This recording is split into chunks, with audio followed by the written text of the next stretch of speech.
Kamu kekurangan gizi itu tak baik, tak baik.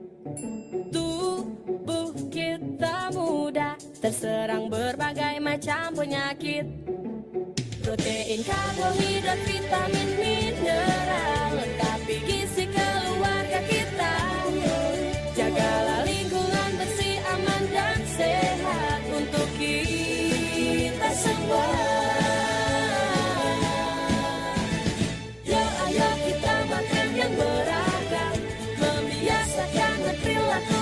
Sehat, rajin berolahraga, jaga berat badan, itulah 4 pilar gizi seimbang.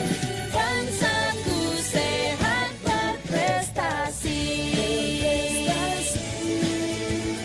Ya ayo kita makan yang beragam, membiasakan berperilaku hidup sehat, rajin berolahraga, jaga berat badan, itulah 4 pilar gizi seimbang. Bangsaku sehat berprestasi. Bangsaku sehat berprestasi.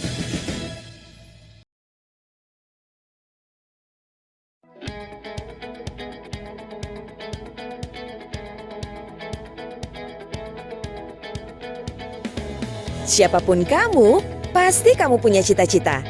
Universitas Binawan akan membantu mewujudkan mimpimu. Binawan memiliki beragam program studi menarik yang bisa kamu pilih. Dari jenjang pendidikan D3 hingga S1 dan didukung fasilitas-fasilitas penunjang yang lengkap, seperti laboratorium-laboratorium,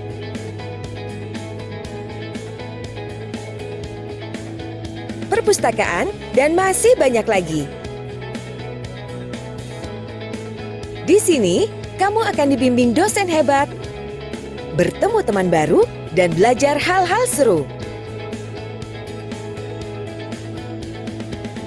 Kalian juga bisa mengekspresikan diri dan berprestasi melalui bermacam aktivitas. Dengan 20 tahun pengalaman menempatkan lulusannya di luar negeri, Binawan akan mengantarkanmu meraih karir yang kamu impikan. Lulus langsung kerja, sukses di dalam dan di luar negeri. Binawan University makes your dreams come true.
Siapapun kamu, pasti kamu punya cita-cita.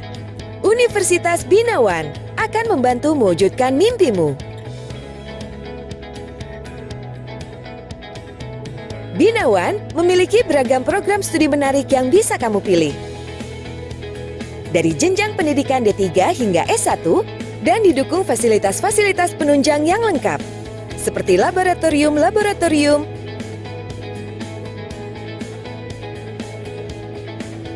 perpustakaan, dan masih banyak lagi. Di sini, kamu akan dibimbing dosen hebat, bertemu teman baru, dan belajar hal-hal seru. Kalian juga bisa mengekspresikan diri dan berprestasi melalui bermacam aktivitas. Dengan 20 tahun pengalaman menempatkan lulusannya di luar negeri, Binawan akan mengantarkanmu meraih karir yang kamu impikan. Lulus langsung kerja, sukses di dalam dan di luar negeri.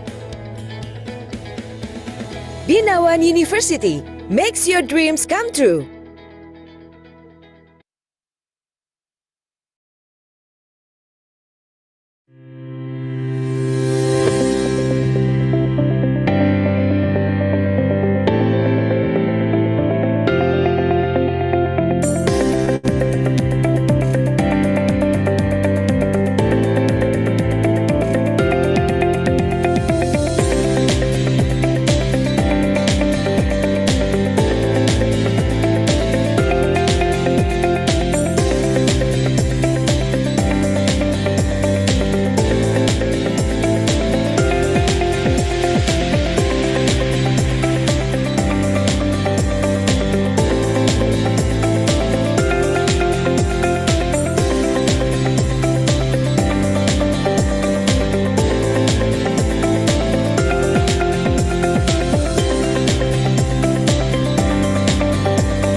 Siapapun kamu, pasti kamu punya cita-cita.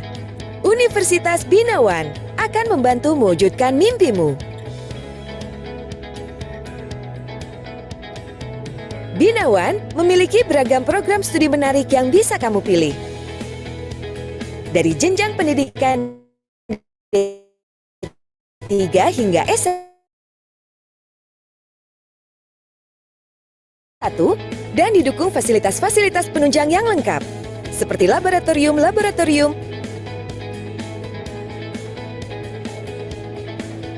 perpustakaan, dan masih banyak lagi. Di sini, kamu akan dibimbing dosen hebat, bertemu teman baru, dan belajar hal-hal seru. Kalian juga bisa mengekspresikan diri dan berprestasi melalui bermacam aktivitas. Dengan 20 tahun pengalaman menempatkan lulusannya di luar negeri, Binawan akan mengantarkanmu meraih karir yang kamu impikan. Lulus langsung kerja, sukses di dalam dan di luar negeri. Binawan University makes your dreams come true.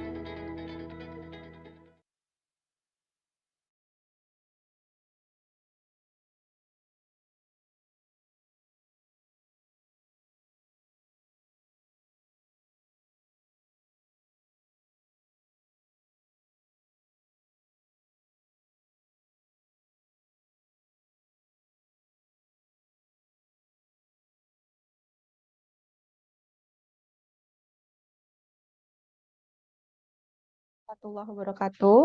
Shalom, Om Swastiastu, Namo Buddhaya, Salam Kebajikan. Ladies and gentlemen, good morning. Very warm regards to each and every one of you. Honorable, our moderator for today's event, Dr. Sandra Hakim Afrizal, MSc. Honorable, our lecturer for today's event, Dr. Ratnayani M. Biomed and Professor Atsuko Ikeda Araki. Honorable invited guests and all participants here. Welcome back to the Nutrition Summer Course 2023 in Binawan University. My name is Anisha Nurrahmi Ramdhani, and I'm excited to be your Master of Ceremony for this event. I would like to say thank you to all participants here for taking the time to join us today. Your participation is greatly appreciated, and we are grateful that you could be here again with us today. Now, we all attend our last day of event. From this event, we will share valuable insights and informative knowledge from the presentation material of our lecture today. Before we start the event today, we have a photo session. So for all participants, can turn on your video. And for the committee, please be ready and stand by for take the documentation. Okay, I will start from the first slide. And I will count from 1, 2, 3.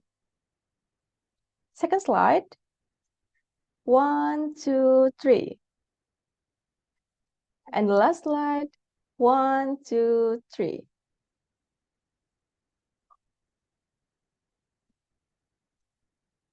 Okay, thank you for all participants.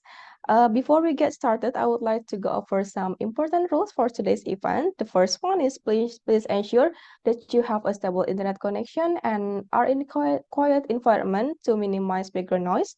Second, please use the chat feature or raise a hand to ask any questions you may have during the event.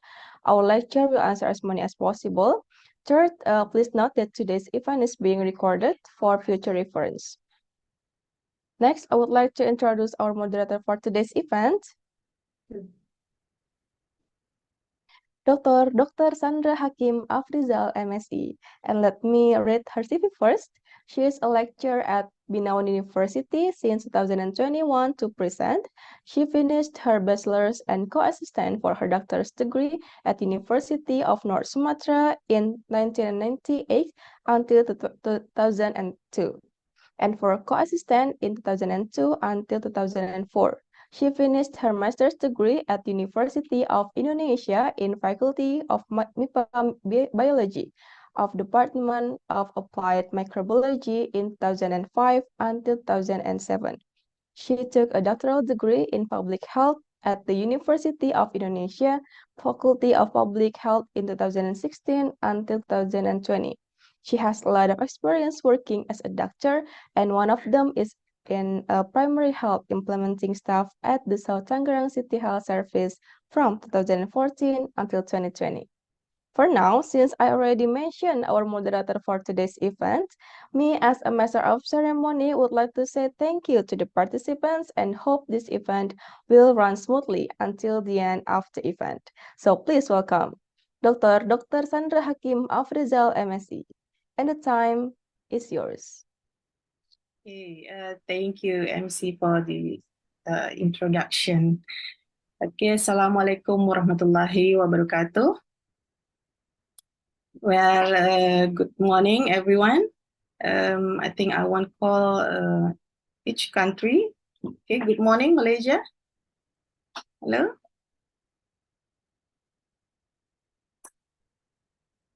Okay, good morning, Malaysia. Good morning, Thailand. Participants. Okay, thank you. And good morning, Philippines. Good morning, ma'am. Yeah, Philippines now, I think still early morning, right? And good morning, Zambia. Okay, good morning, Indonesia. I think most of the participants are coming from Indonesia, right? Now, we are on the day 5. Okay, today is Friday, which very close to the weekend, of course. And this nutrition summer course with entitled Food, Nutrition, and Public Health with tackling malnutrition and non-communicable disease. I really hope we find you well today and ready for today's session. It is my pleasure to welcome you again, all the participants. My name is Sandra, and I'm honored to serve you as the moderator throughout this summer course. Okay, and this today events actually just explained by the MC. We have two sections. Actually, the ninth lecture and the presentation, which will be presented by the Dr. Ratnayani. And after the presentation, we'll have a discussion session and ice breaking conducted by the committee. And we'll have a long break for Jum'ah prayer, and we'll start back on 2:30 p.m. And I hope you could join 15 minutes before the next session starts. And the thanks presentation would be followed by the discussion session by Prof. Ikeda and closing. And of course, you will have self-studies to settling all the quizzes and homeworks. Yeah. You can check regularly in your LMS. Okay, now we will have a lecture today with a very interesting topic, stunting and microbiota, case study from Jakarta, Indonesia, which will be delivered by Dr. Ratnayani and Biomed from Binawan University. Okay. Currently, Dr. Ratna works as lecturer in nutrition study program of Faculty Health Sciences and Technology, Binawan University. Morning, Dr. Ratna. Morning, Dr. Yeah, Sandra. I hope Can you hear me? doing Can good. you hear my voice? Yeah, can hear you clearly. Thank you. Okay, Dr. Ratna pursues her doctoral degree from Faculty of Medicine, Universitas Indonesia, with her expertise in biochemical, molecular biology, and also microbiology, with more focusing on gut microbiota.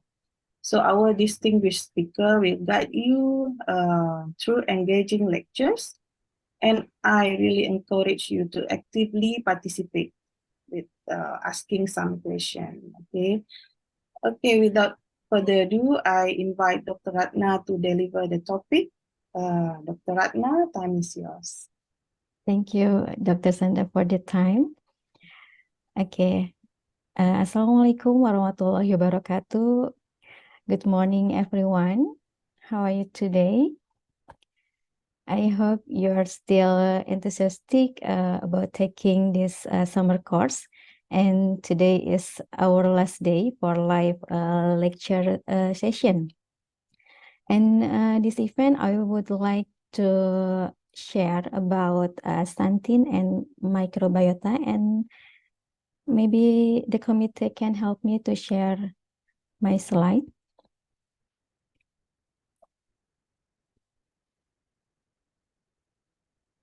Okay.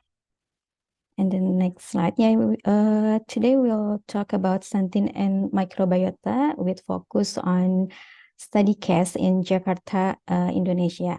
And here is our outline. We will discuss about stunting, microbiota, stunting and microbiota, and also stunting and microbiota with focus and case study in Jakarta. Next slide, please. Previous slide. I'm sorry. Yeah. Before I explain about stunting, first I want to ask all of you, what do you know about stunting? Or what come to your mind when you hear the word stunting? Maybe you can type in your chat box, or maybe some of you want to share your opinion directly. You can raise hand and unmute your microphone. There is Fatima Rima said chronic malnutrition. Anyone else? What do you know about stunting?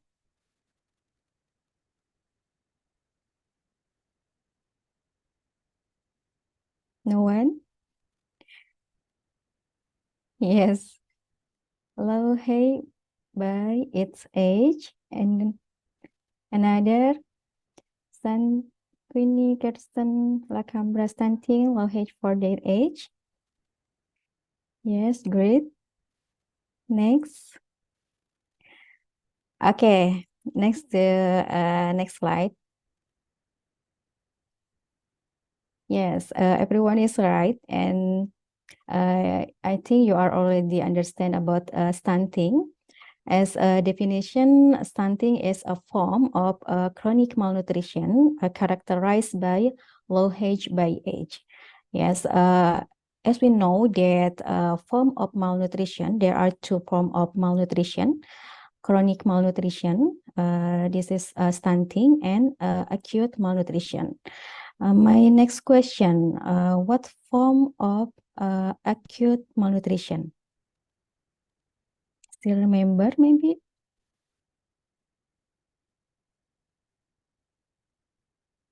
Anyone? No? Wasting? Yes.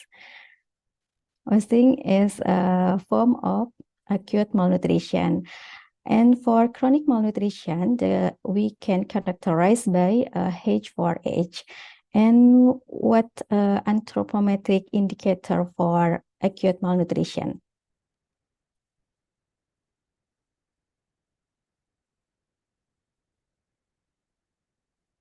Yes, BB per TB or body weight per body age, yeah. Yes, and maybe something that can help us to remember distinguish between chronic malnutrition and acute malnutrition. That why we can say that stunting is chronic malnutrition, because stunting is occur in long period, yeah, over time period, and wasting that is acute malnutrition. It occurs in a short period. For example, when we eat more today, maybe tomorrow our body weight will increase.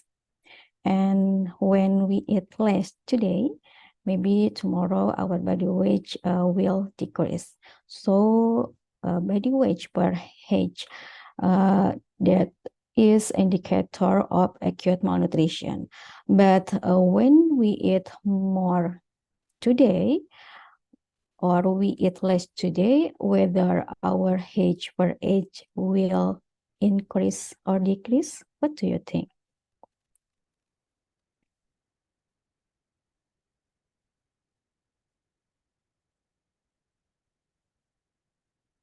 Most likely our body age will not change if we eat more or less today. Yeah, so stunting is form of chronic malnutrition.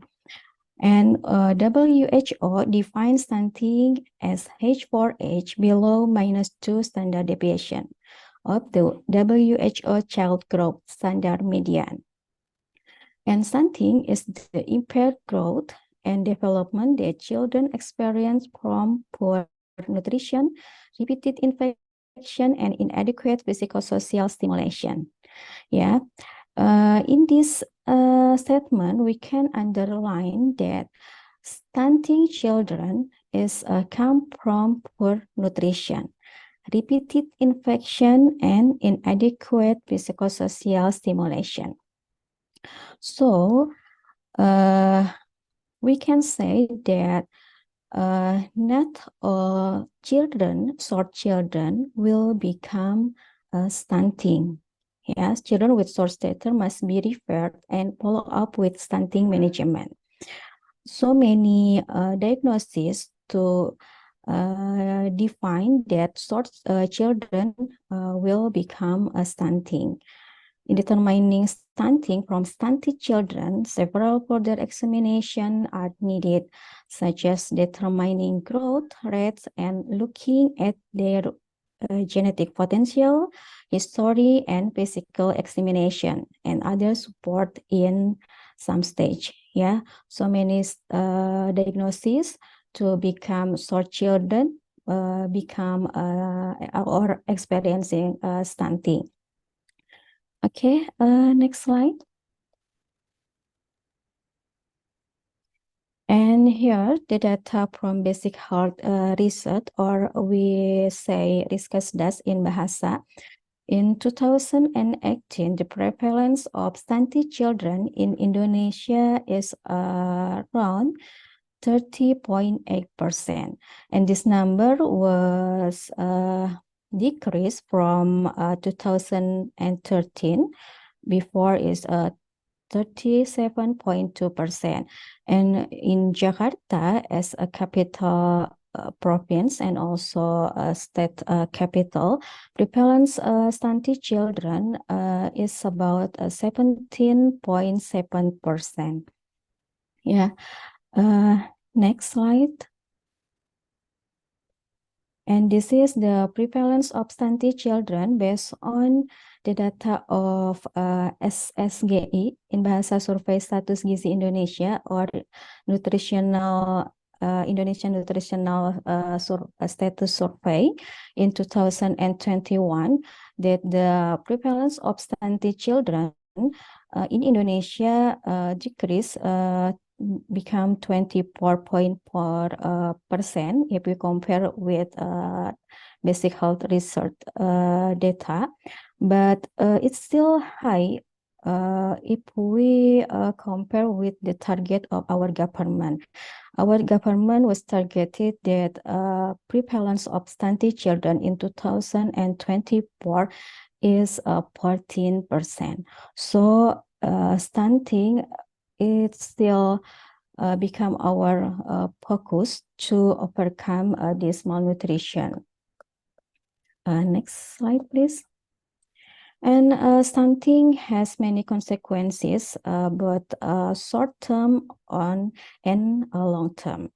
The consequences of stunting, such as stunting can increase morbidity and mortality, and also stunting can put child development and learning capacity.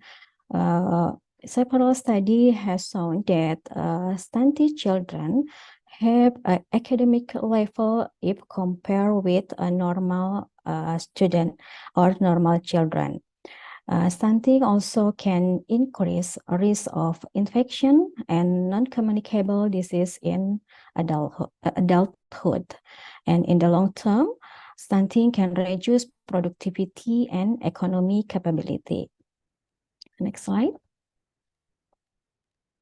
And the following is the conceptual framework about stunted growth and development in the term of context, causes, and consequences at the community level or the national level. The factor that influence stunting, there are health and healthcare, society and culture, education, political economy, agriculture and food system, and also water, sanitation, and environment.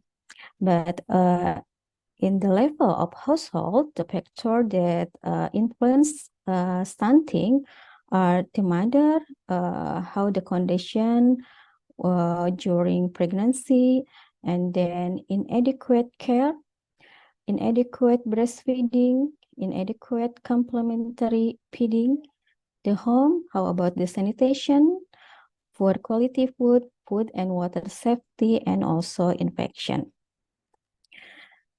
Okay, next slide. And here's the effect on the causes and effect of the stunting incident. Yeah, there are causes of stunting, but the main one is insufficient of nutritional intake. And the following is an overview of the causes and effect of stunting. starting with the lack of nutritional intake, which result in an imperfect immune system response, and then children are susceptible to infectious disease caused by pathogens marked by the emergence of diarrhea.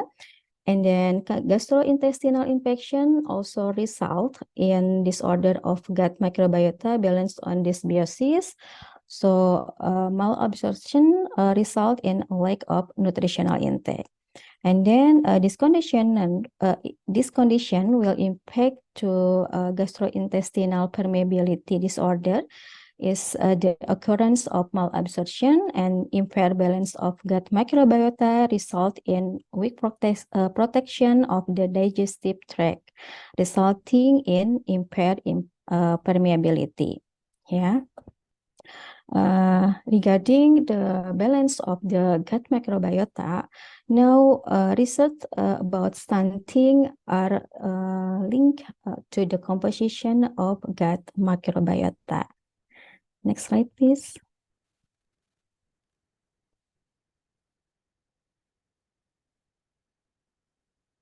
Yes.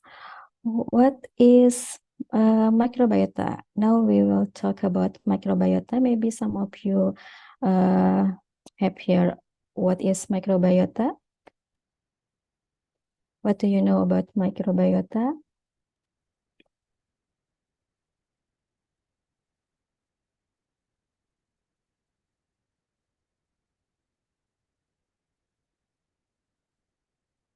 Anyone? No, didn't know about microbiota. Okay, next slide. Yes, microbiota is an ecological community of symbiotic, commensal, and pathogenic of microorganism. More than 100 trillion symbiotic microorganisms live in human and play an important role in human health and disease, and carrying about 150 times more genes than those found throughout the human genome. Yeah, and 70% of microorganisms in our body are in the digestive tract. Some say that weight of microbiota in our body is around 2 until 3 kilograms. So if our body weight is, for example, maybe 60 kilogram, 2 until 3 kilogram of our body is microbiota. So we can say that our body weight is 58 kilogram because minus 2 kilogram of microbiota. Yeah. Okay, next slide. And here's the function of microbiota. So many functions of microbiota, especially gut microbiota. The function of gut microbiota first for modulation of host physiology, such as digest our food consumption, and for gut motility, for gut immune regulation and protection of intestinal epithelial cell integrity, and for body energy homeostasis. And microbiota also have a function as metabolic function. For example, for neurotransmitter and other metabolite synthesis, antimicrobial peptide secretion, production of vitamins, and amino acid biosynthesis. Next function of microbiota is for regulation of gut-brain axis.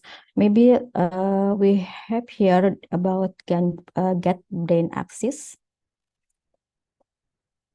Have you know about gut-brain axis?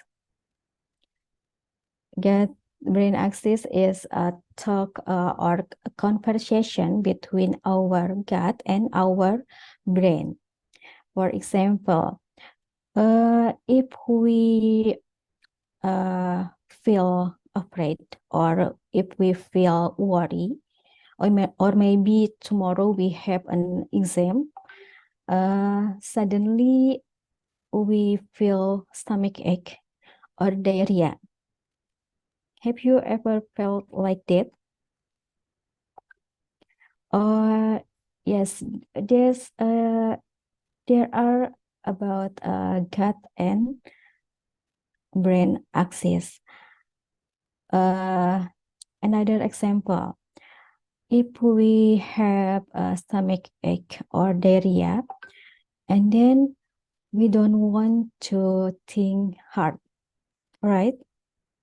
Yes, because our gut influence our brain.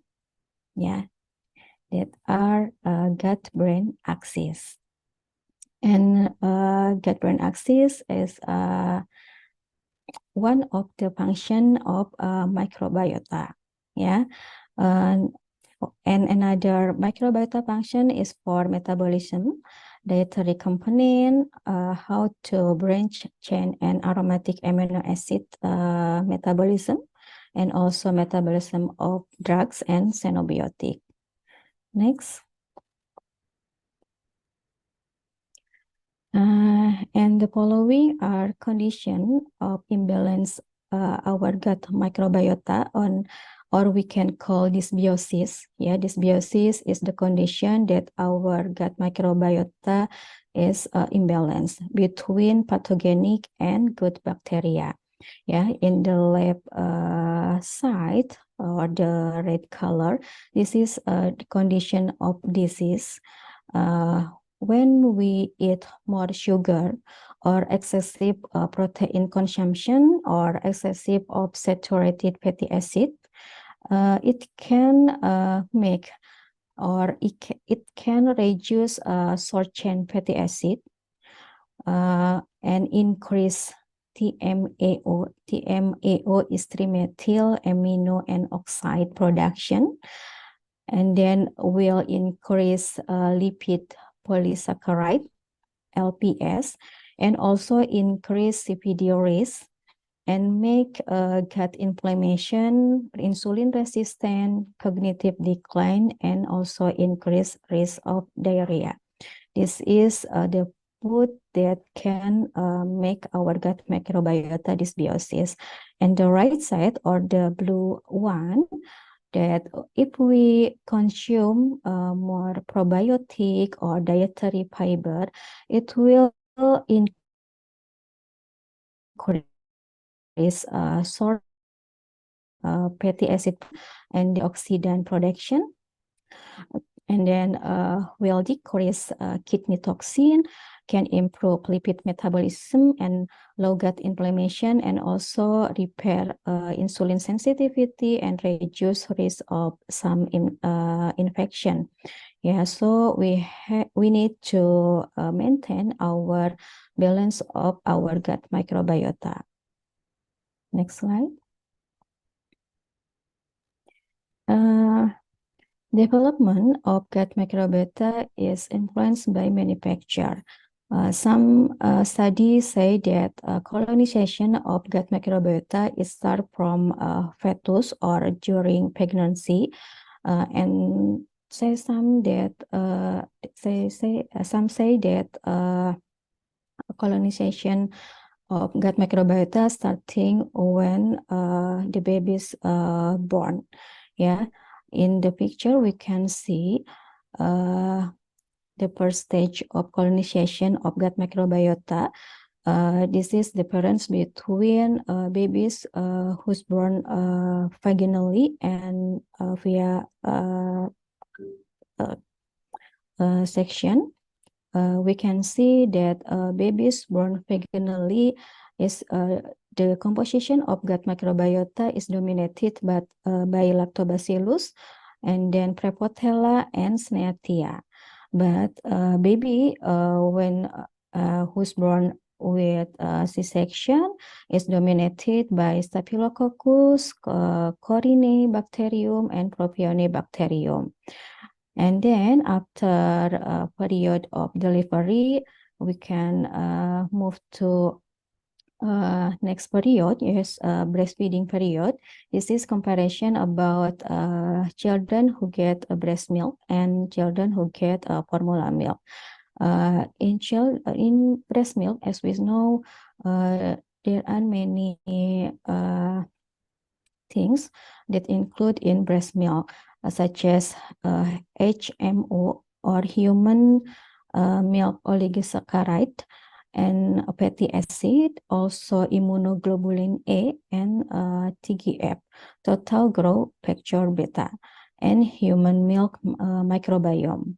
So in children who get a breast milk feeding, the composition of bifidobacterium is higher than compared to children who get formula milk.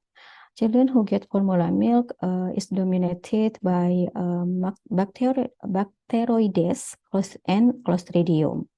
Yeah, so we can see that that is difference between breast milk and formula milk.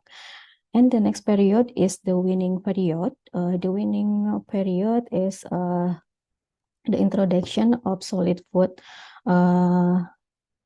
for children, and we can see that the composition of gut microbiota was diverse. Yes, we can see that there are firmicutes, the yellow color, and when the next period, in childhood period, children over 2 years old have gut microbiota composition the same as adult, because usually after 2 years old, children have same food as adult. So the composition of gut microbiota after 2 years old is stable. Yeah, and this is depend on the type of food. Yeah, this is the comparison about traditional food and also Western food. Traditional food, it means high in fiber and high in carbohydrates. So the composition of the gut microbiota is dominated by Prevotella and firmicutes. But in someone who consume more Western food, it means high in fat and animal protein, the composition of gut microbiota is dominated by bacteroides. Yeah, this is the development of gut microbiota. Next. And apart from that, environmental also influence the composition of our gut microbiota, such as parasitic infection will disturb gut microbiota and also alter epigenetic signature. And this condition will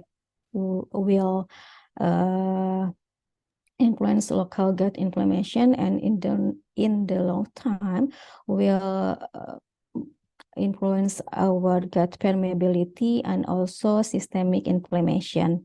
Yeah, and this condition, systemic inflammation, will impact to nutrition status, in this case in childhood stunting. Next.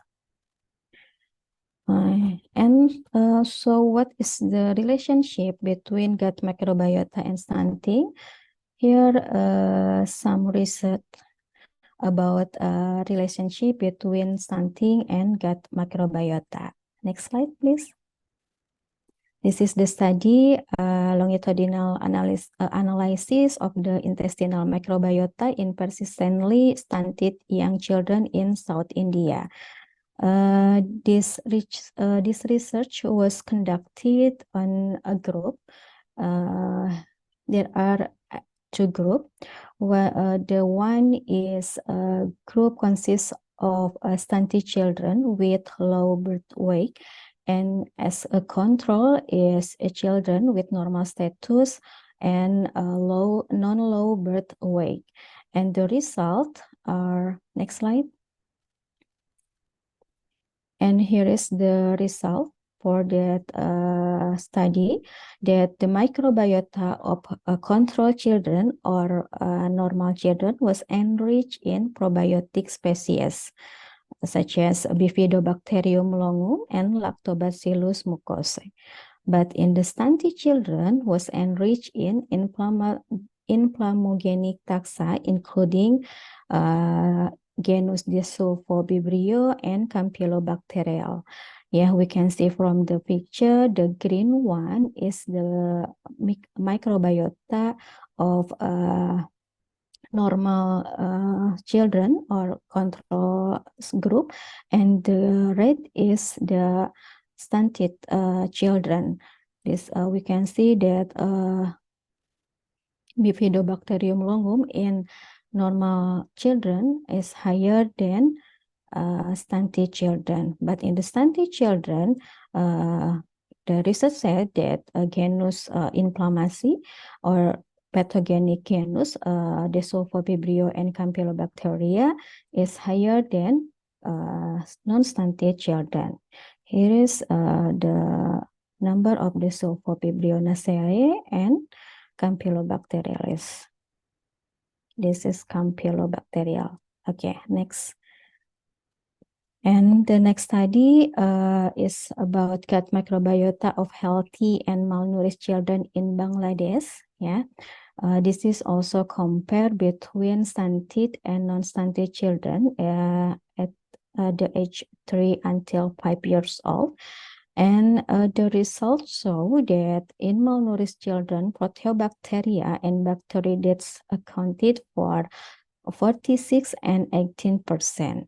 46 for proteobacteria and 18% for bacteroidetes. We can see from the picture, yes, a composition of proteobacter in malnourished children is lower than in healthy children is lower than malnourished children. And in healthy children, proteobacter and bacteroides accounted for 5% and 44%. Yeah, this is bacteroides in healthy. The light gray is for healthy children, and the dark gray for malnourished children. Yeah, the composition of the abundance of bacteroides in healthy children is higher than malnourished children.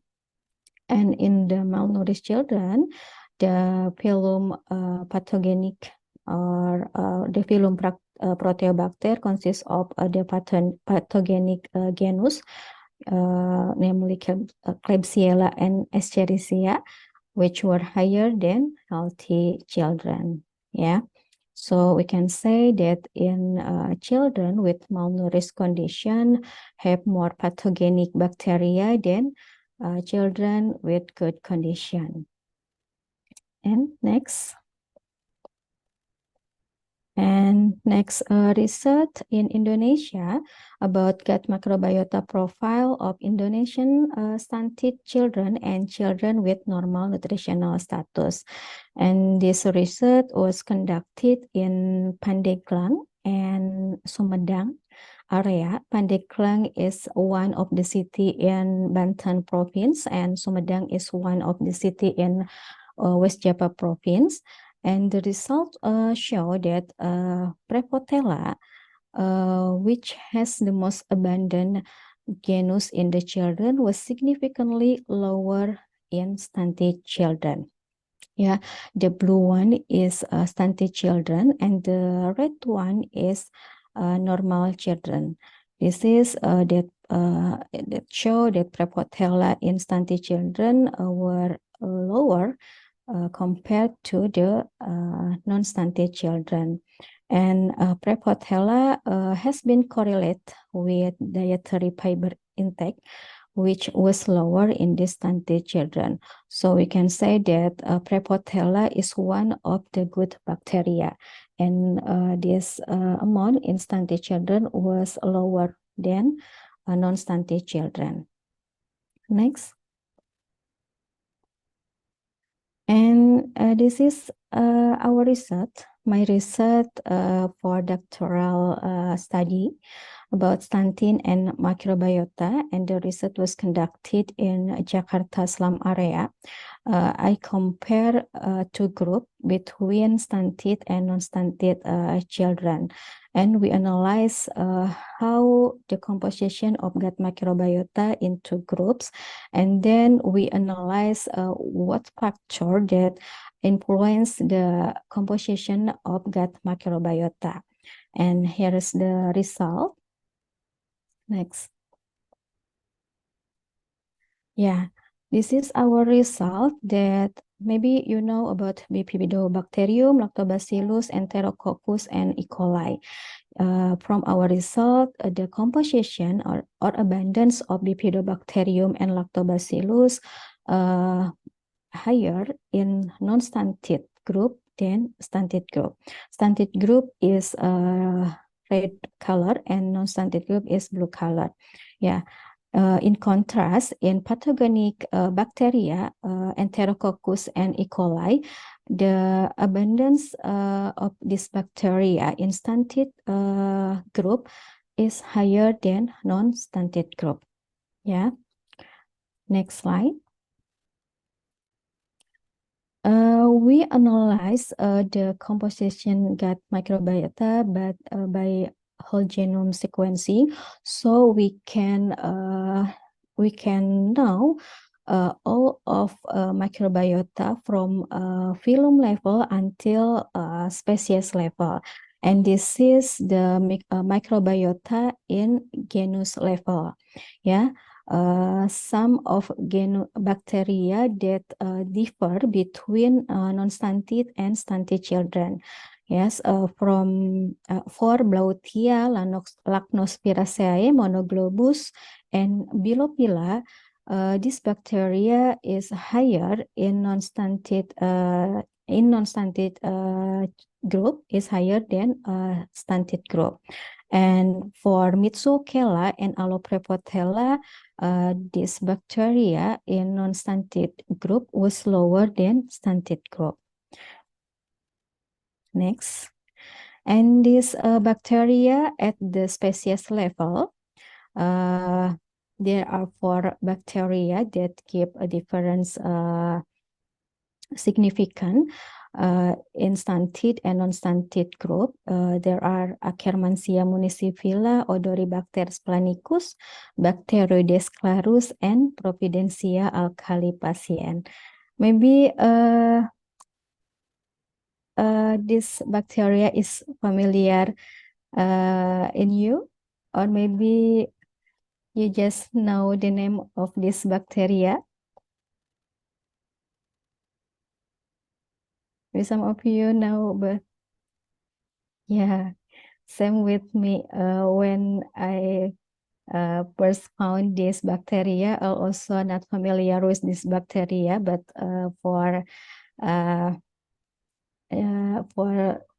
thesis, for dissertation, I found out about this bacteria. So we can discuss one by one about this bacteria. Next. Yes, Bifidobacterium and Lactobacillus. I think you're familiar with this bacteria. Yes, the genus and species of Bifidobacterium are widely recognized as probiotic bacteria, which have many functions in health, especially in the digestive health of children. Same with the genus of Bifidobacterium, the genus Lactobacillus has an important function in the digestive system, production of short-chain fatty acid, and as a probiotic in the treatment of diarrhea in children. And we can find this bacteria usually in milk, yeah, milk for supplementation in milk, yeah. These are probiotic bacteria. Next.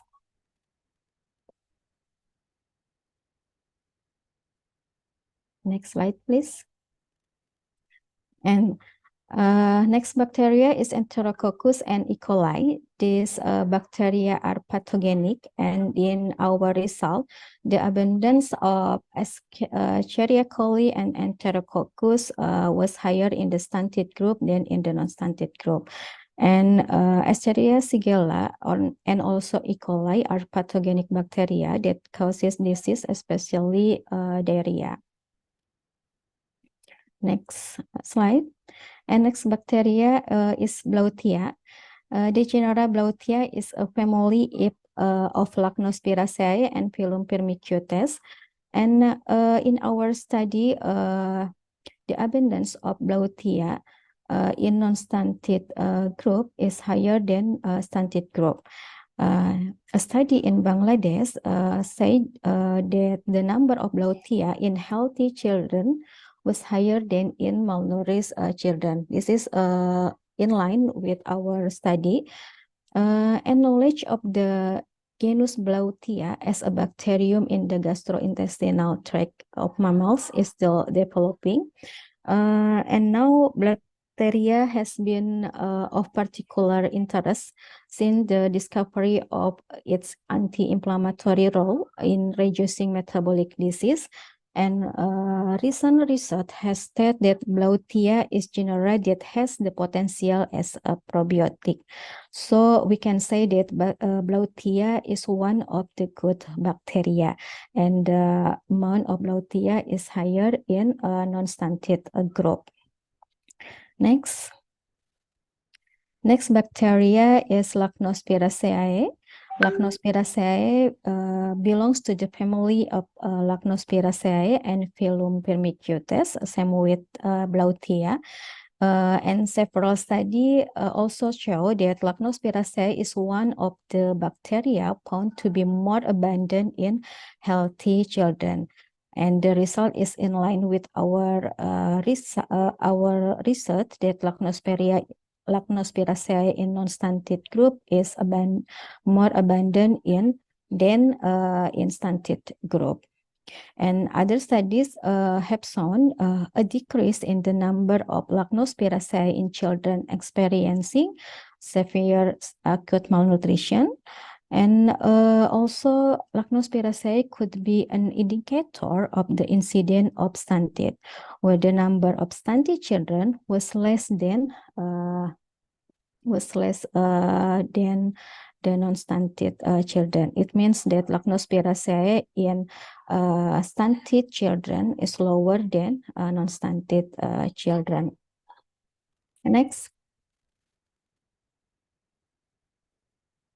Next bacteria is Monoglobus. Monoglobus is the genus, is a family of Monoglobaceae and phylum Firmicutes. And a study of Monoglobus specifically related to stunting is still limited. Yeah, when I try to find about Monoglobus correlate with stunting, it's hard. Yeah, and the most study were at the phylum level, where healthy or normal children found more Firmicutes bacteria than malnourished or stunted children. Yeah, the research is at the phylum level.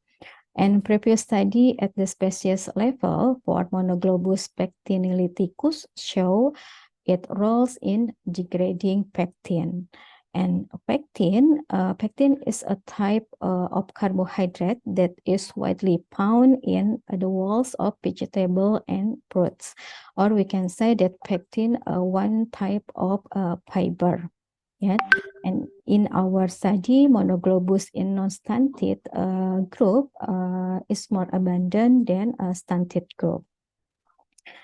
Next bacteria is Bilophila. Bilophila is a family of Desulfofibrionaceae and phylum Desulfobacteriota. And Bilophila is a gram-negative bacterium that is commonly found in the lower digestive tract. And a study showed that in a patient who have appendicitis, Bilophila wadsworthia bacteria are found which can act as an important cause of significant lesion in the appendix tissue. Or we can say that Bilophila is one of the pathogenic bacteria. And the result of our study, the composition or the amount of Bilophila in non-stunted group were more abundant than stunted group, and this is in need to be more analysis. What factor that become or influence Bilophila more abundant in non-stunted children than stunted group. Next. And next bacteria is Mitsuokella. Mitsuokella is a family of Selenomonadaceae and Phylum Firmicutes. And in our study, the amount of Mitsuokella in non-stunted group is more abundant than stunted group. And a study in Malawi showed that children with environmental enteric dysfunction or EED were found to have an abundance of Mitsuokella. Yeah, it is in line with our study. And Mitsuokella is also found in malnourished children. Next. And this is Alloprepotella bacteria. Alloprepotella is a family of Prepotellaceae and phylum Bacterodota, and a study in Pandeglang and Sumedang, that I mentioned before, that in this research, stunted children found an abundance of Alloprepotella. And this result also in line with our result that in our study, the Alloprepotella is more abundant in stunted group than non-stunted group. And another study in research conducted in young healthy people, it was found that dietary fiber intervention for 4 days significantly promoted the growth of Alloprepotella. So we can say that Alloprepotella is a good bacteria. Next, bacteria at the species level, Akkermansia muciniphylla. Akkermansia muciniphylla is a species of bacteria that is being widely studied, especially its role in the metabolic system. One of the health effects of Akkermansia muciniphylla include strengthening gut integrity, modulating insulin resistance, and protecting the host from metabolic inflammation. And in our study, amount of Akkermansia muciniphylla in non-stunted group is more abundant than in stunted group. And several studies has shown that Akkermansia muciniphylla has potential as an agent for therapy. Or we can say that Akkermansia muciniphylla is one of the good bacteria. Next is Odoribacter splanchicus. Odoribacter splanchicus is a group of bacteria that produce a short-chain fatty acid. Or we can say that Odoribacter splanchicus is a good bacteria, and reduced abundance of Odoribacter splanchicus is associated with various diseases such as non-alcoholic fatty liver disease, cystic fibrosis, and inflammatory bowel disease or IBD. And in our result, the Odoribacter splanchicus more abundant in non-stunted group than a stunted group. Next is Bacteroides clarus. Bacteroides clarus is part of the genus Bacteroides, whose existence is abundant in the intestinal gut. And most of the Bacteroides show pathogenic properties, but there are also species of Bacteroides that are beneficial to human health. In a study show that of the 30 Bacteroides species, most of them play a role in assimilating glucosaminoglycan or GAG and mucin. And in our study, the Bacteroida clarus is more abundant in non-stunted than stunted. Maybe we can say that Bacteroides clarus is one of the good bacteria also. In the assimilation of GAG or mucin, Bacteroides species significantly secrete essential amino acid, gamma aminobutyrate, or GABA, and or short chain fatty acid required for human health. Next is Propidentia alcalipasiens. Yeah, Propidentia alcalipasiens is a bacterial pathogen that is associated with diarrhea, or Propidentia alcalipasiens is one of the pathogenic bacteria. Yeah. A case report also showed that Propidentia alcalipasiens was found in about 7 until 18 patients in the event of foodborne infection in Fukui, Japan in 1996. Yes, and in our study, Propidentia alcalipasiens is lower in non-stunted group than stunted group. And other case report about Propidentia alcalipasiens was also found in patients who experienced diarrhea during an outbreak in Kenya in 2013. Yeah, but Propidentia alcalipasiens is a pathogenic bacteria. Next. Then, besides we analyze about composition gut microbiota, we also analyze factors that contribute to the gut microbiota composition, and we divided to group food consumption or nutrient intake and non-food consumption. And for non-food consumption, there are factors that contribute to the gut microbiota. The factors are mood delivery history, and then source of water for other activities, and exclusive breastfeeding history, then source of drinking water, and the habit of hand washing before eating.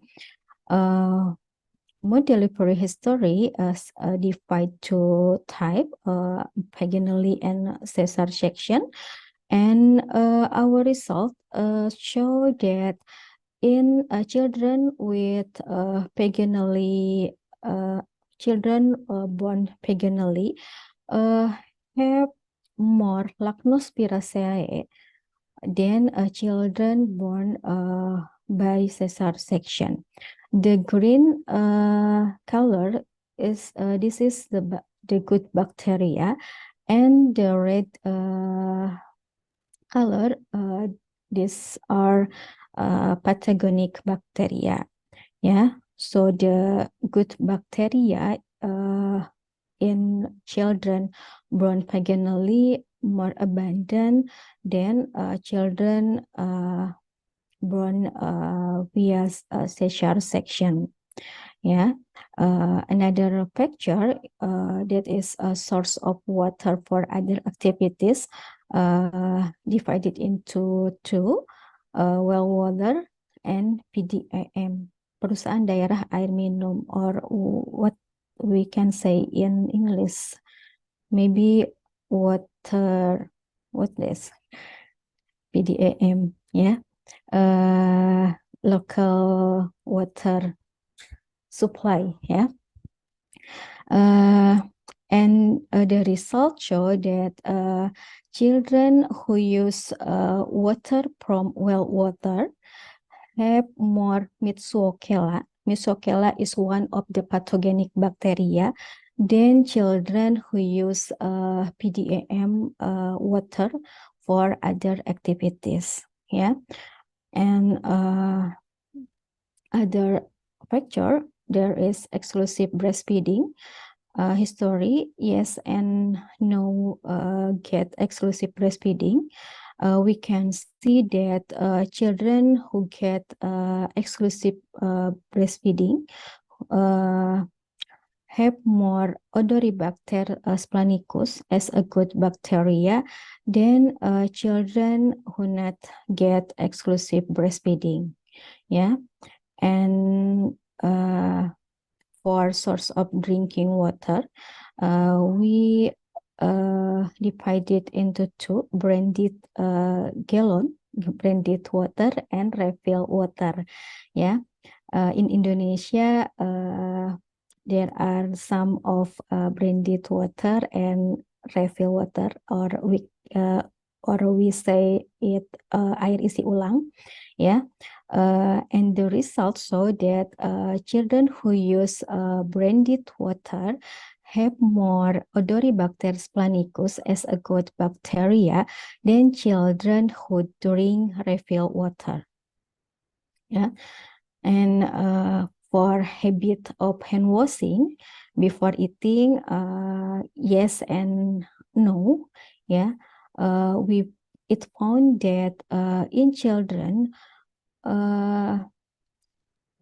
who usually wash her or his hand before eating have pathogenic bacteria. This is a Propidentia alcalipacien, lower than children who don't wash his or her hand before eating.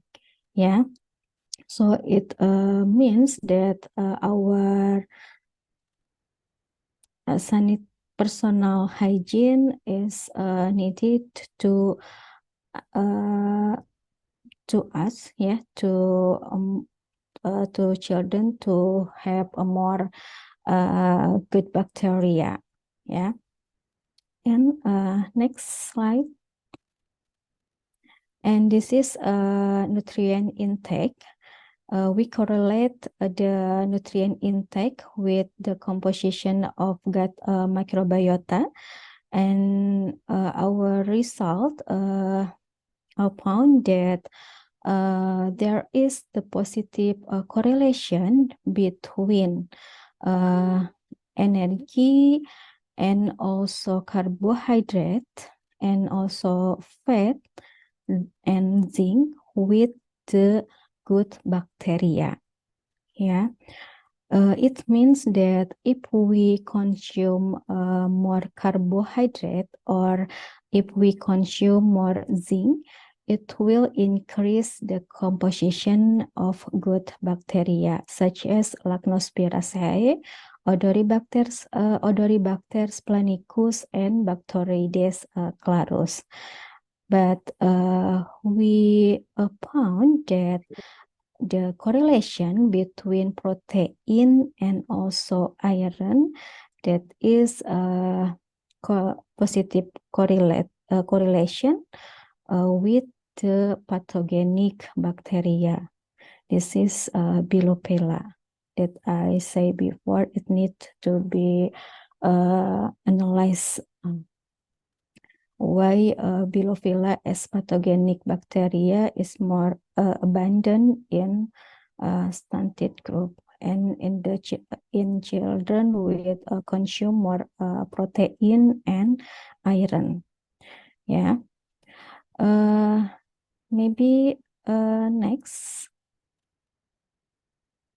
Next, as the conclusion, it is necessary to carry out referral and further management of stunted children.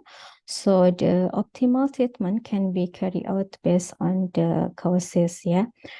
And it can be consideration that the management of stunted is carried out comprehensively, not only from nutritional intake, but also other factors like delivery history, habit of hand washing, and then exclusive breastfeeding, to change the behavior and to and this management can through by nutrition education program. Then this is our focus, not only for nutritionists, but also from other stakeholder. It need to be a focus. Maybe that is my presentation. Thank you for your attention, and I return it to the moderator. Thank you. Assalamualaikum warahmatullahi wabarakatuh. Okay, thank you. Waalaikumsalam warahmatullah. Okay, well, the topic is so exciting. Actually, we have many new terminology. Yeah, for me, I highlight the gut biota function as gut-brain axis. Yeah, actually, it's commonly happen during our study in the university, right, Dr. Ratna? Yes, Yeah, that's I right. just remember when the semester end of the semester, I had an experience with bloated abdomen. So Mhm. I feel like a full without any causes. Yeah. Mhm. And sometimes feel like nausea and stomach upset. Mhm. So yeah, I think it's because of the gut-brain axis, right? You're right. Yeah, this I got the new terminology. So we also have a new variety of the microbiology, microbial. So I mean microbes. Yeah. For example, the microbiota that well known lactobacillus, right, Dr. Mhm. Radha? So Yes. yeah, it's from your explanation, we have so many microbiotas actually. And for the participants, is there any questions or you want to ask directly to Dr. Radna? So you can unmute the microphone and raise your hands first, so we notify that you will ask a question. Or is there any questions? And yeah, actually, I think oh yeah. From Abelia Jessica. So it was shown earlier that parasitic infection can cause stunting in children. So the question is every incidence of stunting in children influenced by parasitic infection, or um, or not all stunting incidents influenced by this aspect? So I think Dr. Anna, you can ask from Abelia's question first. Okay. Thank you, Abelia, for the question. That's a good question. Yeah. As I mentioned before, there are so many factors that influencing stunting, not only parasitic infection, but also many factors. And the main factor is nutrition intake. Yeah. But yeah. I think parasitic infection gitu. Maybe some of us ever felt about a parasitic infection, but I cannot say that all of children who get parasitic infection will become stunting.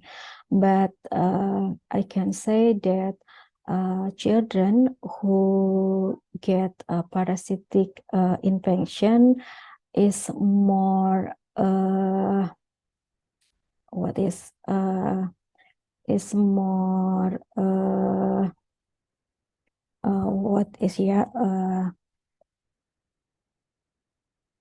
Maybe potential to get the stunting potential yeah, stunting get the disease or children with who get parasitic infection more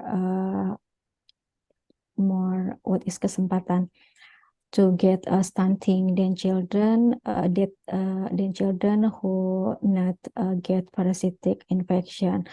And also in stunted children, the children more what else more it easy to get a parasitic infection. So the correlation is we can say that parasitic infection can influence the stunting, and stunting with can influence the parasitic infection occurrence. Yeah, but not all the children who get parasitic infection will become stunting. That I mentioned before that for this side children to become stunting, many diagnoses that we have to do.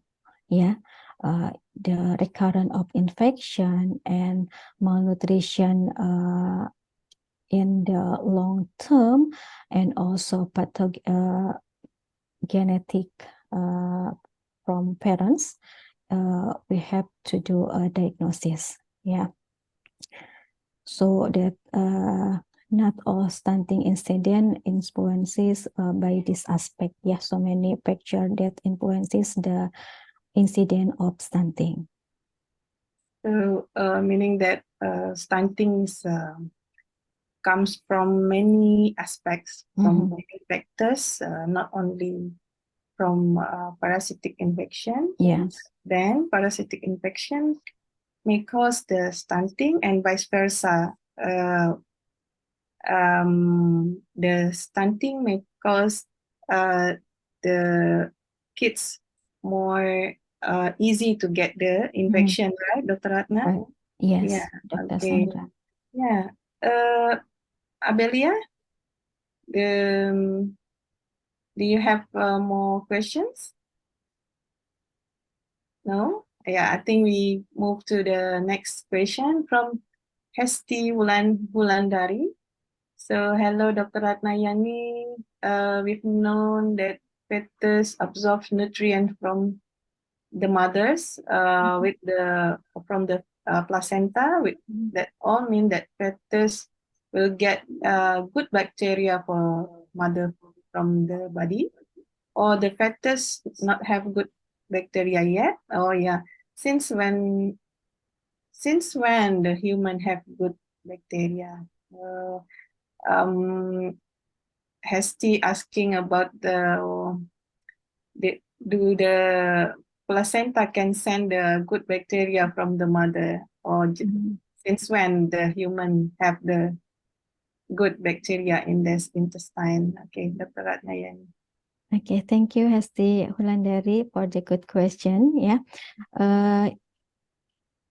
in my slide about development of gut microbiota, I mentioned before that colonization of microbiota in our body.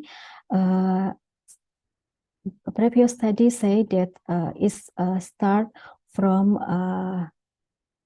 born.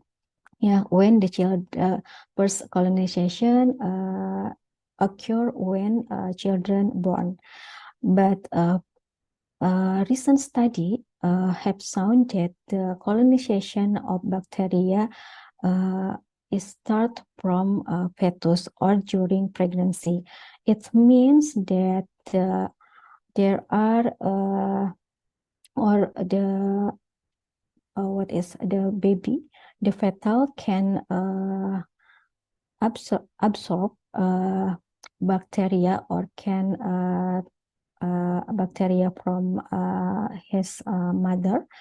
And study, I forget what the title of the study, but one of the study found that in placenta that that are transfer bacteria from mother to her baby. Yeah, so but the study is still developing whether the colonization, first colonization is starting from fetus or colonization is starting from born. But a previous study, a recent study has shown that it found the microbiota in the placenta. It means that occur transfer microbiota from mother to her baby. Okay. Yeah. Yeah. That's also a new information. That previously we know that just like you mentioned in the slide that the colony in the baby gut actually get from the mothers during birth process from the vaginal process, and compared to the cesarean section, and they have different bacteria between the two process, right? Right. So yeah, I think that's also new information for us. Okay, how Hesti, do you have any more questions? So there are two sources of the gut bacteria directly from the what we call placenta of the mother, from the mother, and from the during the delivery process. Do you have okay, Delia, it's clear. Hesti, okay, it's clear. And probably I have like how to say from your explanation previously that one of the groups of bacteria called Lactospiraceae, which found high in the stunting group. So do you think that we can use this group of bacteria as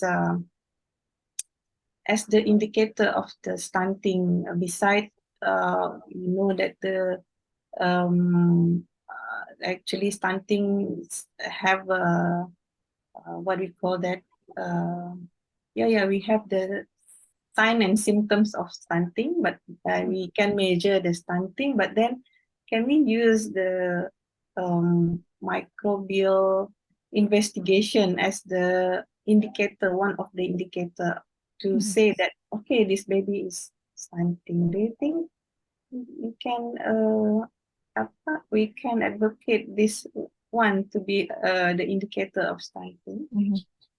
Yes, Dr. Sandra, about Lactospiraceae is more abundant, or the amount is higher in non-stunted group or in non-stunted children than in stunted children. And not only the result of my research, but previous research also show that the lower of the amount of Lactospiraceae in stunted children is lower than non-stunted or in normal children. So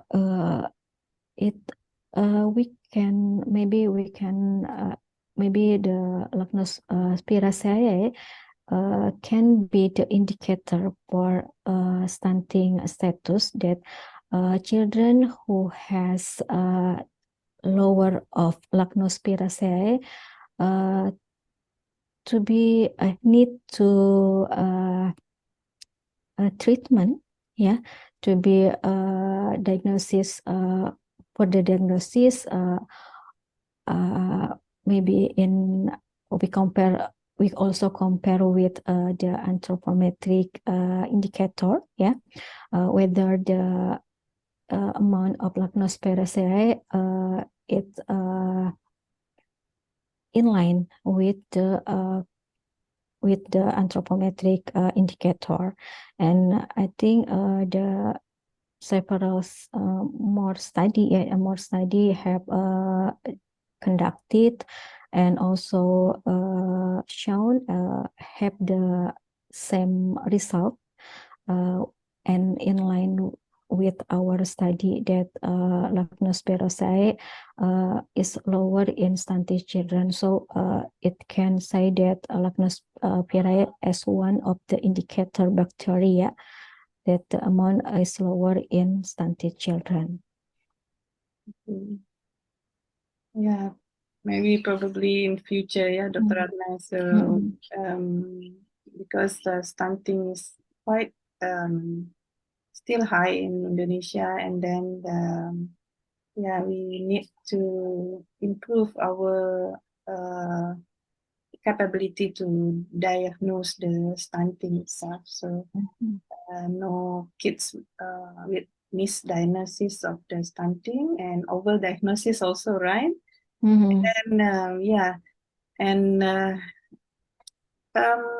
actually, do you have further plan regarding to the your research, because it's actually a new kind of research regarding the stunting, yeah, from the in different side, yeah. You know that microbiology is quite very rare to study because yeah, actually it's so very hard and many challenges doing that study. So is there any like for the plan to how do you say to initiate, yeah, to initiate the awareness or something like that in the community? Yes, Dr. Sandra, thank you. Regarding to our research, we found that in stunted children, there are not only abundance of pathogenic bacteria, there is also good bacteria that's abundant in stunted children. For example, is Alloprepotella. As we know that Alloprepotella is a good bacteria, and in our study, the amount of Alloprepotella is more abundant in stunted group than in non-stunted group. It can be sign that the stunted children still opportunity to repair their nutrition status by give the good condition that can increase the good bacteria in their intestinal cut, yeah, intestinal tract. Maybe we can search what the food that plenty of Alloprepotella.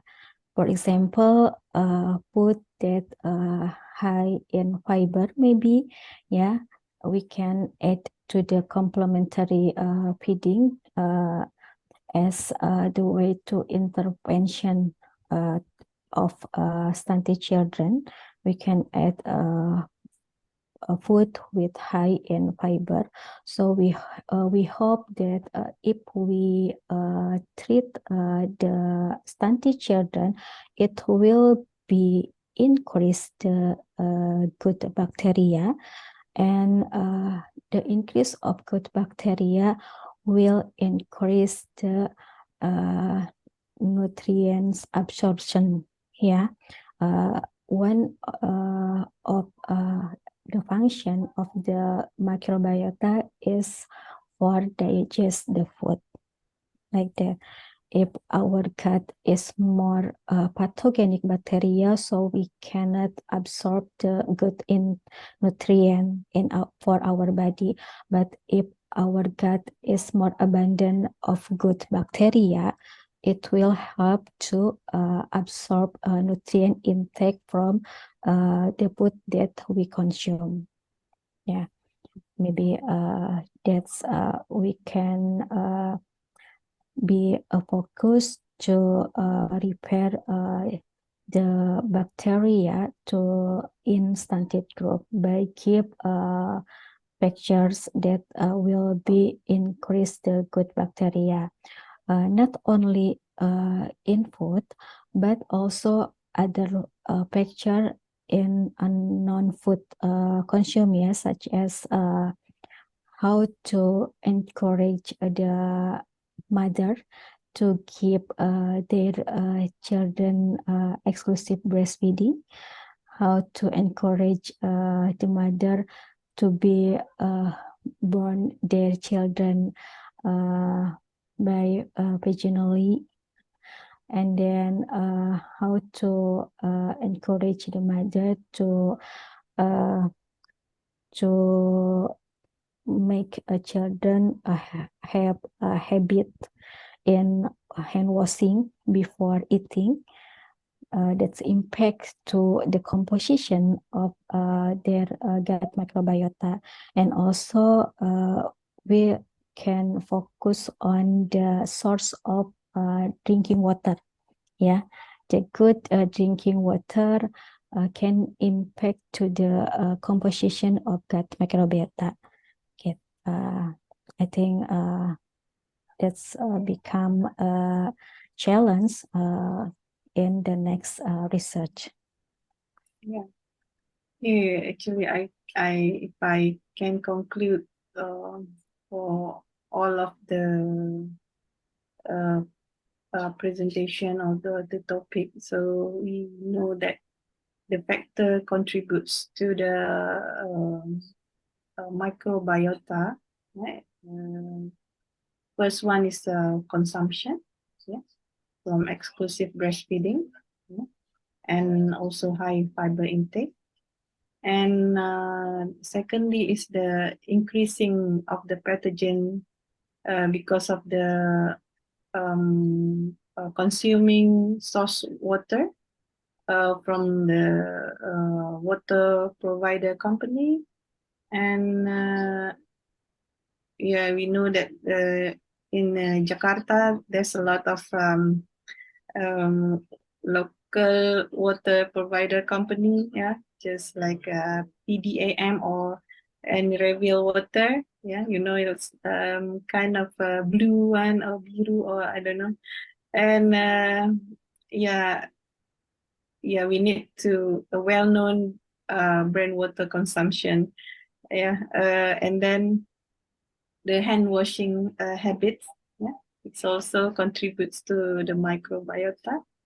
And I think these factors we need to how to say to send this message to the stakeholders in you know, in Jakarta or in Indonesia. And I think all of the participants may do the similar research in the prospective area or in the local area, so we can get the input from different location. Yeah, this today we get the information from Jakarta, and probably the next research I think the participants can initiate in the respective area. Okay, thank you very much, Dr. Ratnayani, for a very interesting topic. Actually, previously I was working in the microbiology area, but then, you know, it's a lot of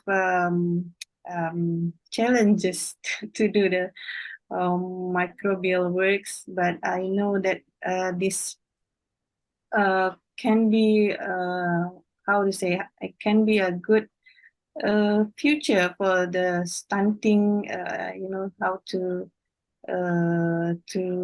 reduce the stunting cases in different way, in microbiology. I think not so many people works in the research in the microbiology area. Thank you so much. And okay, right now we will continue to give the certificates to our Dr. Ratnayani, from the committee. Okay, Dr. Ratnayani, this is certificates from the committee, and I hope you can join again in the next nutrition summer course, inshallah. Thank you, Dr. Sandra. Okay. Yeah, thank you very much, Dr. Ratna. Thank you. Okay. Okay, but then did the committee take the picture already? Yeah, I think there's already take the picture. Okay, thank you. Okay, okay, after this session, the participant will have a long break actually from this 10:15 or 10:20, and we will back again on 2:30 p.m. And I hope in 2:30 p.m. Jakarta time, this local Jakarta time, then you need to arrange with your local time, and I hope you could join us in the Zoom room 15 minutes before it starts. And I think now it's time for from the information, there will be ice breaking, which will conducted by the committee. Okay, committee. Yeah. Okay. Now you can proceed with the ice breaking. So I will return back my position to the MC. Okay, MC, just continue the time to lead the ice break session. Thank you very much.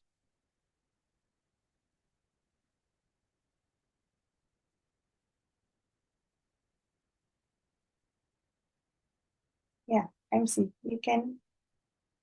Okay.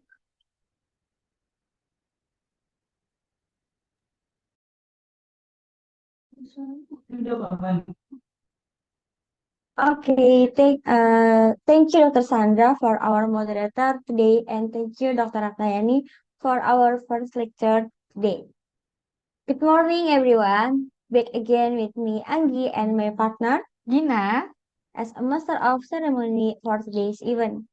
If you see me in the last minute to the break of the event, it means that we are going to have some refreshing moment. Alright, I'll give you an speaking as well, but I think for this session it will be more complicated, or maybe we can have a serious games. I have the games and it's called word puzzle. Okay, the commit, please.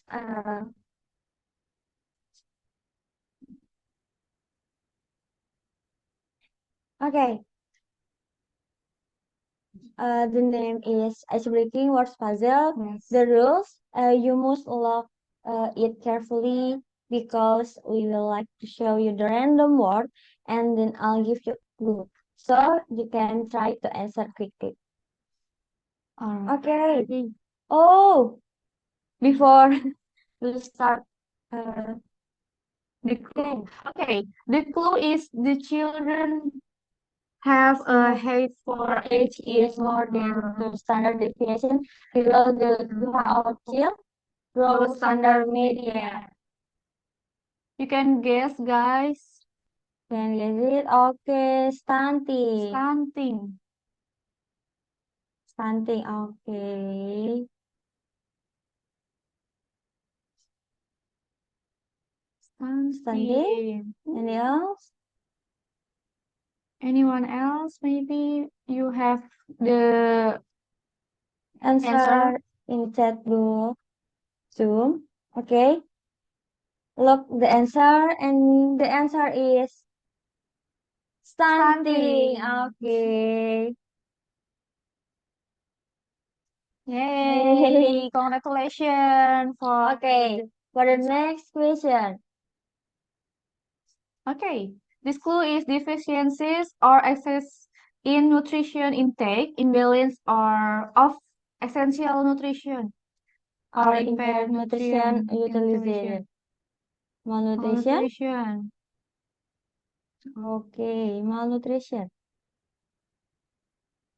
All right.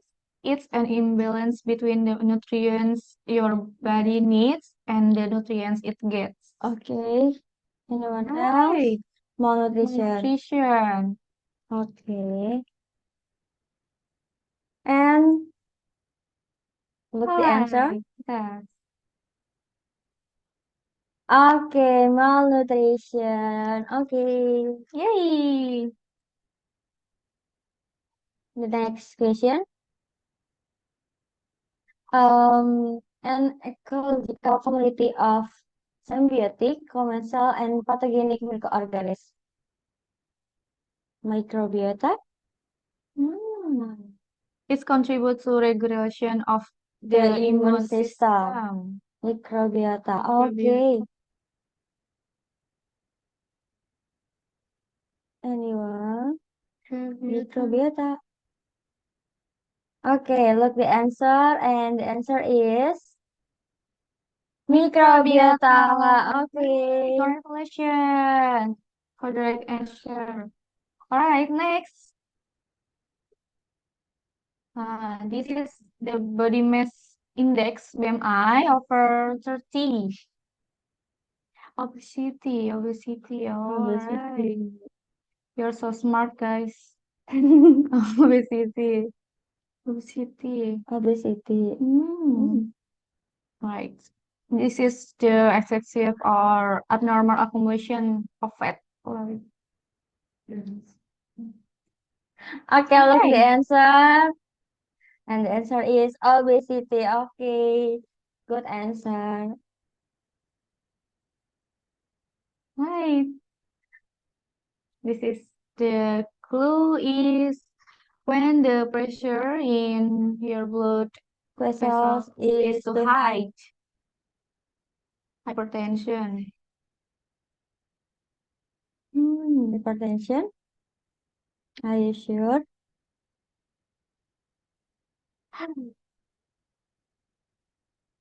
Okay. Can guess. Guess.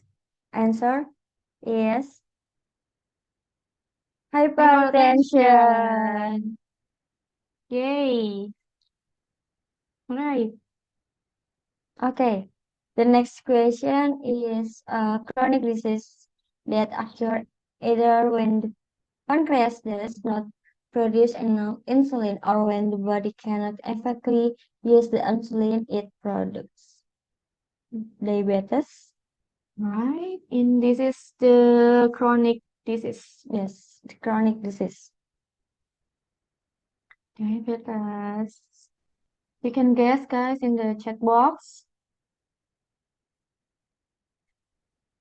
Okay, look at the answer. Okay, and the right answer is diabetes.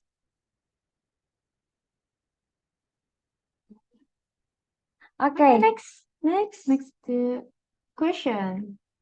This is clue vitamins and mineral needed by the body in very small amounts. Wow. Micronutrients. Macronutrients. Micronutrients. Okay, look the answer. Comment please. The answer is Micronutrients. Yay! You are so smart, guys. All right, the next. The nutritional content derived from milk, chicken, egg, tofu, and nut. Okay. Okay. Protein. It's easy, right? Yes. Easy. So easy. So easy. So easy. Protein. Because the clue is milk, chicken, egg. Yes. Tofu and Eh. nut. Okay. Look the answer, please. Okay. Protein. Protein. Yeah. So easy. Yeah, it's so easy. Okay. The next question. Okay. The clue is nutrient that can be natural obtained from food and beverage consumed. Vitamin. Are you sure vitamin? Are you sure, guys? This Maybe, vitamin? maybe Of is course. question. Oh, of course. Okay. Look the answer. Okay. The answer Yes. is vitamin. Okay, Yeah. Good answer, Mita.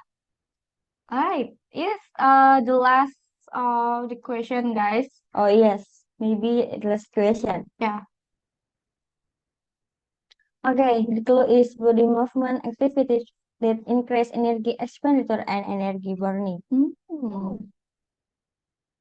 Activity. Activity.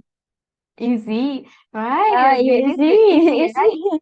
Oh, easy. Because the picture. Oh, yes. The picture is exercise. Exercise. Okay. And the answer is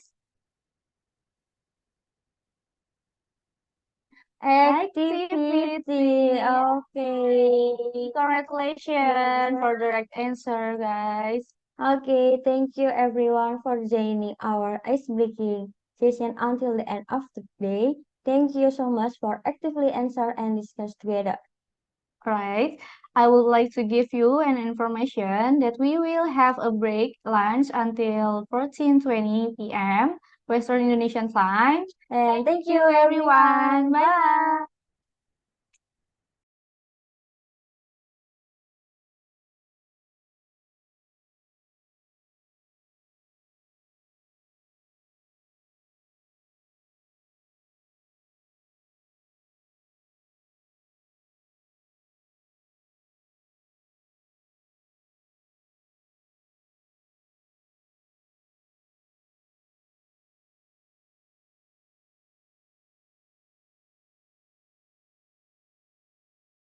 Okay, good afternoon, everyone. Assalamualaikum warahmatullahi wabarakatuh.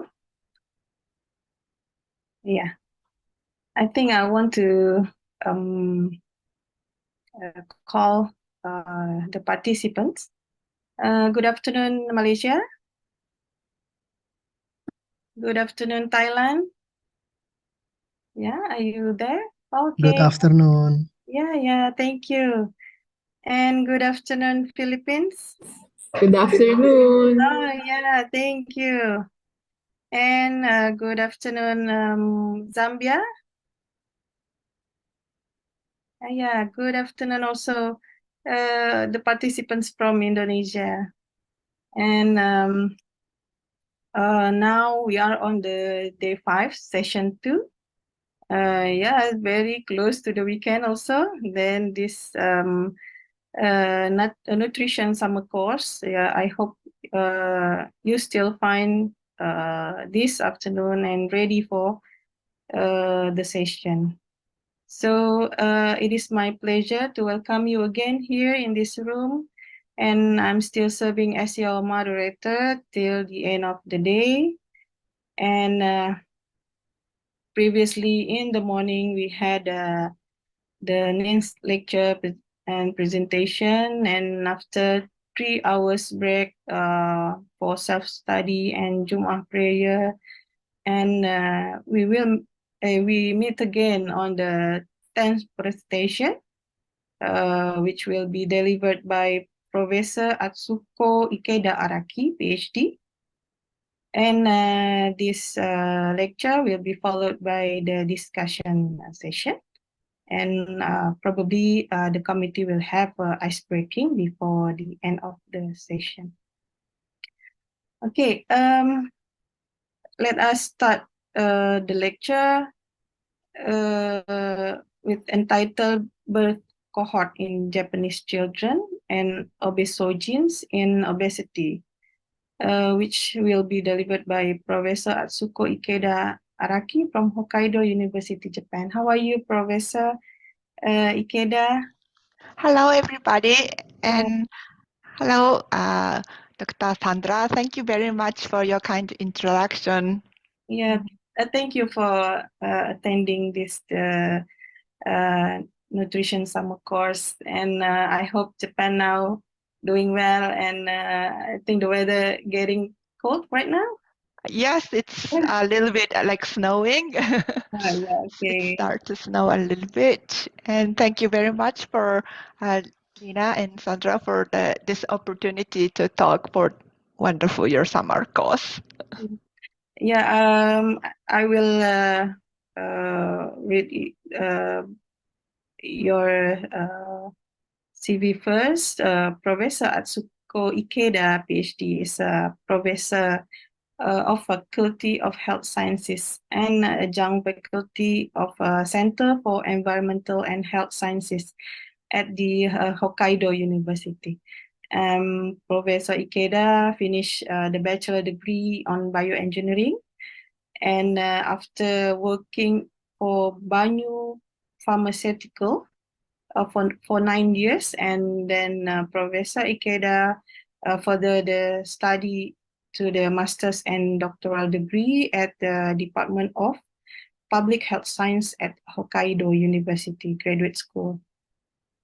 And Professor Ikeda research topic are the bird cohort, the Hokkaido study on environmental and children health, and Japan environment and children's health, and indoor pollution and health effect project. And Professor Ikeda interests especially focus on the endocrine disrupting chemicals or EDC's exposure and the effect on children's health, including the reproductive hormones, also development of asthma and allergies, and many others. And Prof. Ikeda also initiates the Hokkaido University Center for Environmental and Health Sciences, or HUCHES, which been designed as a WHO collaborating center for environmental health and prevention of chemical hazard. Now, Professor Ikeda is in charge of promoting international cooperation and actively collaborate with WHO and WHO Collaborating Center.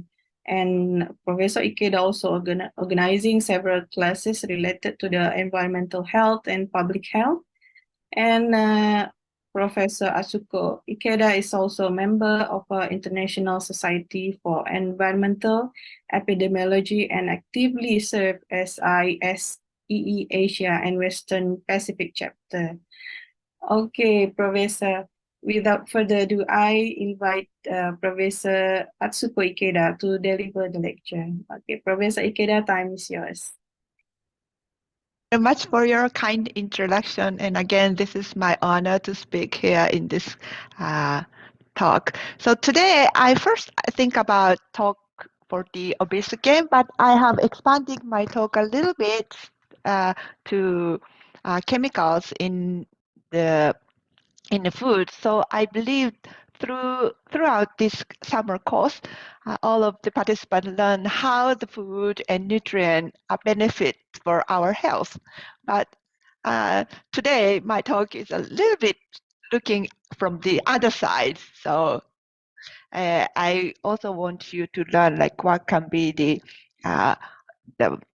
non how can I say it, the not good side, but to learn about those, maybe you can have more beneficial effects of the food. So let me start to share my slide.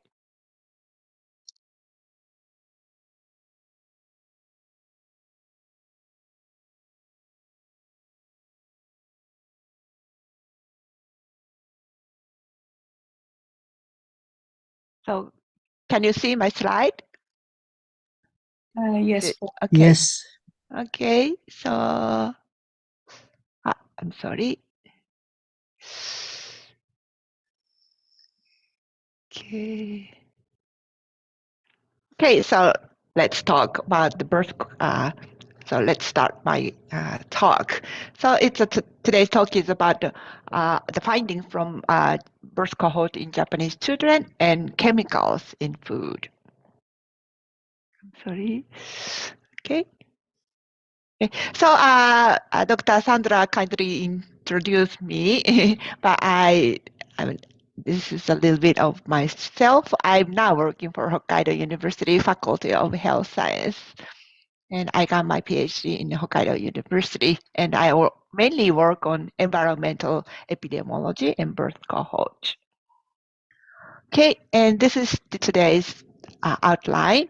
So I will start from the background and how the low level contaminated and introduction of our findings, and let's talk about the summary and implementations.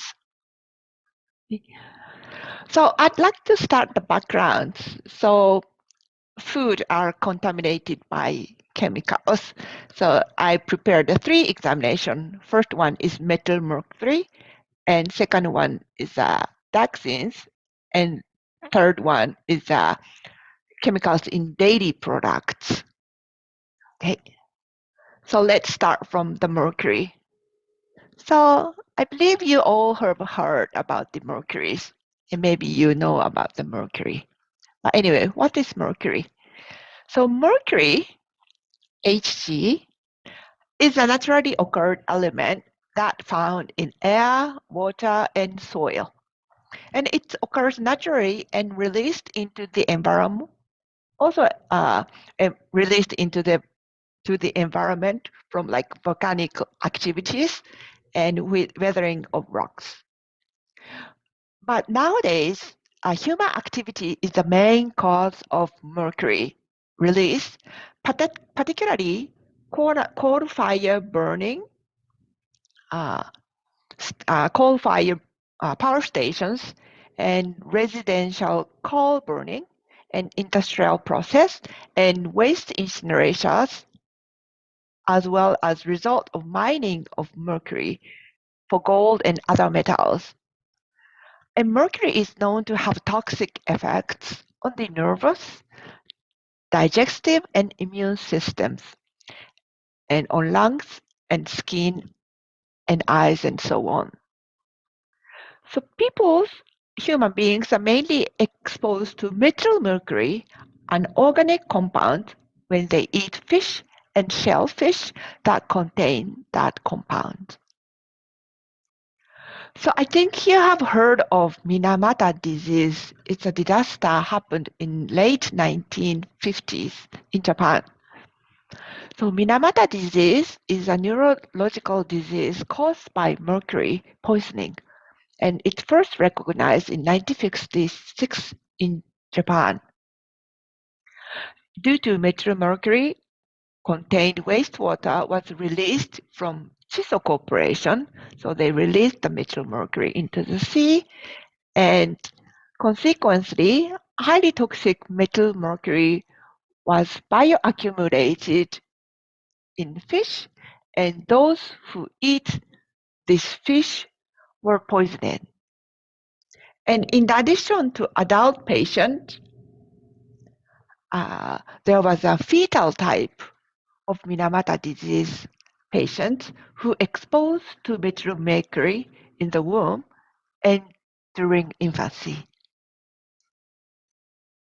So this figure indicates what kind of adverse health effects appears as a result of exposure to methyl mercury. Especially compared to adult, this big triangle, what happened to fetus. So this left-hand side here, that triangle as well. So the bottom side is a lower exposure, and upper side is a high exposure to mercury. And of course, if you have a highly exposed to mercury, you may have an acute fulminant type of mercury poisoning. And slightly lower, there might be have a typical Hunter-Russell likelihood of subacute or chronic progressive type poisoned. And most of the metal mercury poison found in this middle exposure levels. And of course, when the exposure level is lower, there's incomplete, atypical, or silent type. And here is a threshold for the phenotype, but there might be a subclinical poisoning.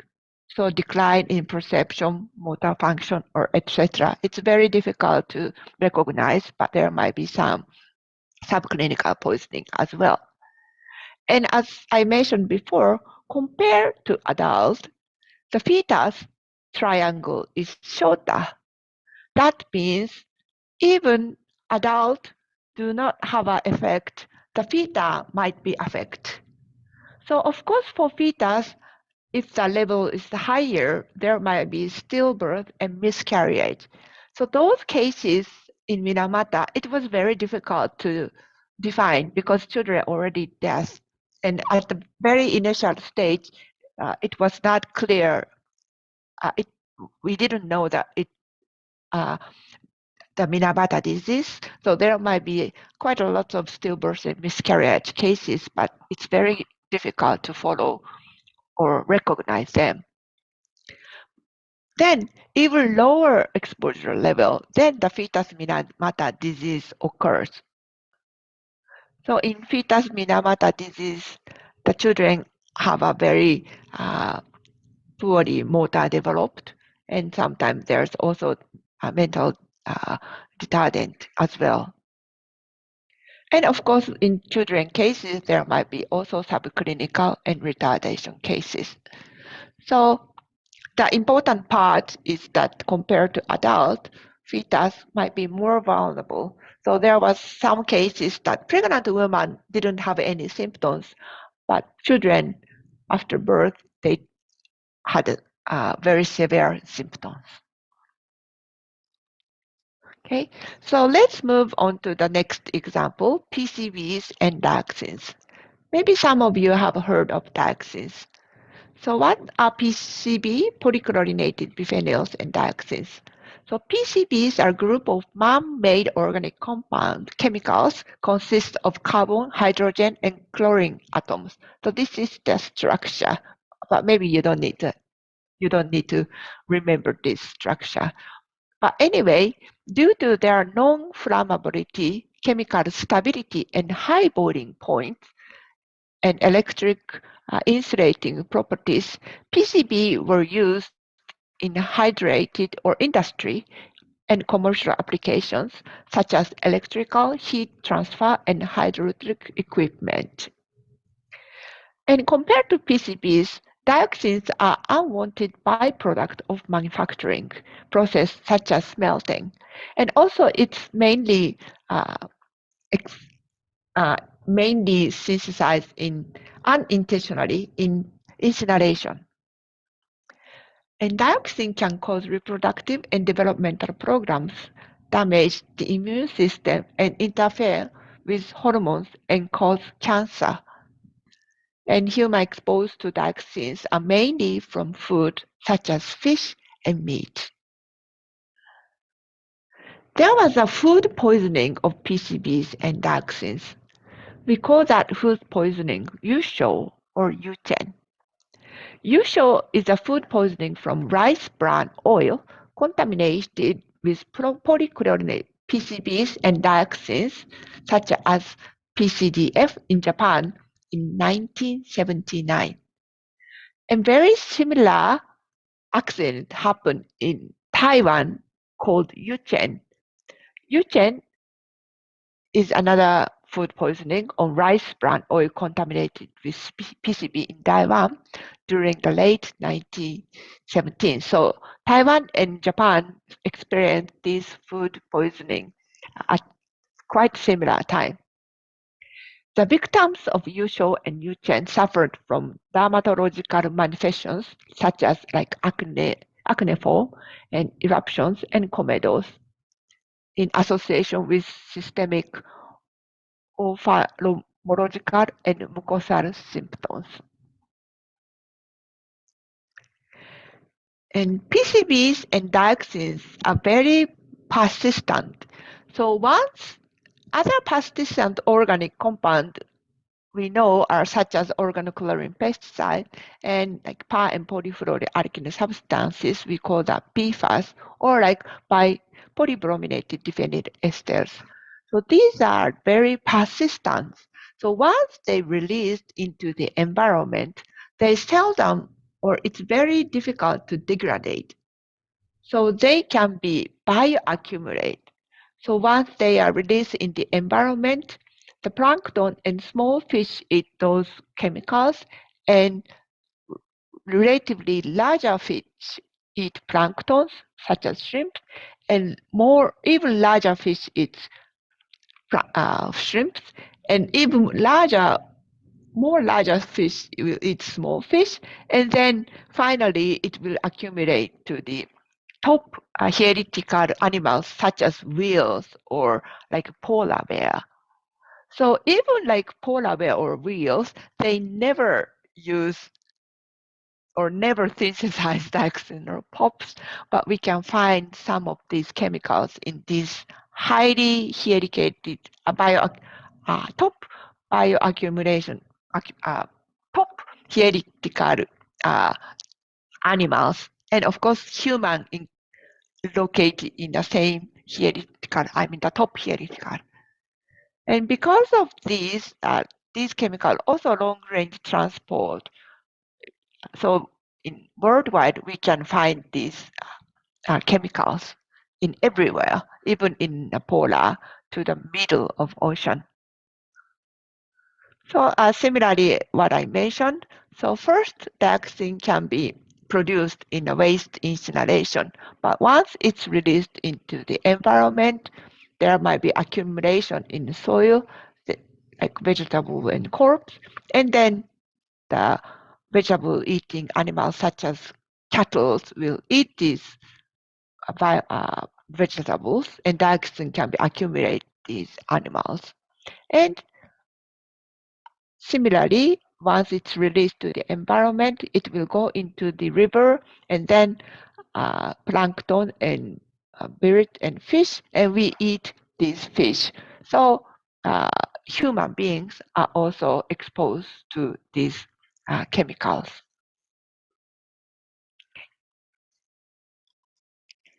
So in Japan,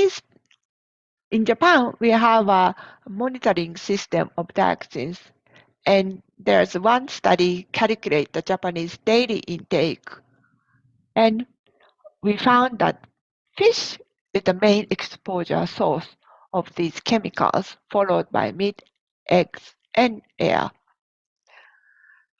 And fortunately, Japanese population daily intake of dioxin is much, much lower than safely levels defined for daily intake, which is 4 picogram per TQ per kilogram per day. And also, Japanese government took action about building a new incineration later. So we try to stop the dioxin emission from the waste incineration. So recently, as you see here in the right figure, daily intake of dioxins has been gradually decreased. Last example is the chemicals of daily product, and which can be contact with the food, such as like wax paper, and I believe many of you also use like single-use utensils such as like plastics. And also when we cook, maybe if you use a PVC gloves to cook something, then it will have a food contact. And also there's like food cans, there's the coating, and also like polycarbonate bottles. So from the wax paper and non-sticky frying pan, there's a chemical called PFAS, and polyfluoroalkyl substances are used to make this wax paper. And also there's a class of chemical called phthalates, which is a PVC and plasticizers. So it's also contained in this kind of single-use plastics or PVC gloves.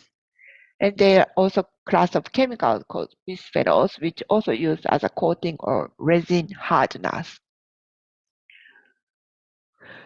These chemicals are something we called obesogens. So you know obesity, and you believe that obesity results from imbalance between energy intake and expenditure caused by overeating and insufficient exercise. So those are the main etiology of having obesity. However, recently, chemicals commonly found in the environment may act as endocrine disrupting. So which means when those chemicals come into our body, it acts like endocrine systems, like hormones, and affecting metabolic endpoints and promoting obesity. So some of the chemicals found source of obesogens, so there's some chemicals called like bisphenols used as like can lining and thermal papers, or like vinyl plastic product or like plastic bottles.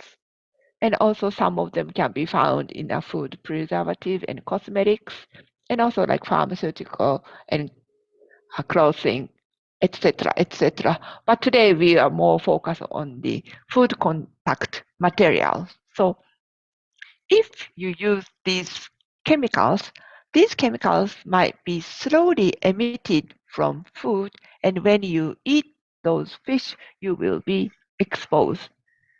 And as I mentioned, there's a class of chemicals, so-called endocrine disrupting chemicals, means once it's come into our body, it's act like endocrines and disrupt hormone levels. And recently, we are afraid that some of the disruptor of endocrine might produce obesity that we call obesogens.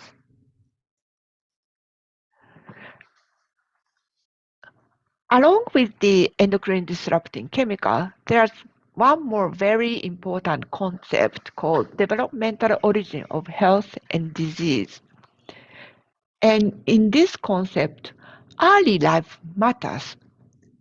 So first, Baker proposed that fetal origin of adult disease hypothesis from a large positive geographic correction between standardized rate for infant mortality and ischemic heart disease in England and Wales. And later, epidemiological and animal experimental studies are disclosing that the malnutrition or overnutrition in utero would induce epigenetic changes of fetus, and what is the origin of lifestyle-related disease in adulthood. So this, as you might already know, our life begins of the meeting of eggs and sperm. So when it's fertilized, the human beings in utero, fetus start to develop. And at very early developing stage, there's a development of like ear and kidneys and heart, limbs. So those kind of organs start to develop in utero, like in second to third trimester. So second or third weeks of the embryo, they start to develop. And mid to late pregnancy, there's like central nervous system also develop, an immune system, and lung or reproductive system also start to develop in mid to late pregnancy. And even after birth, it still keep developing. So children, as you know, children will develop. But for early life,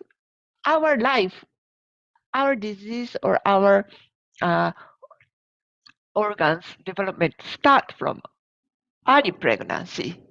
So these days, we found that for children's health, it's not only after birth, but in utero is a very, very important timing for children's health.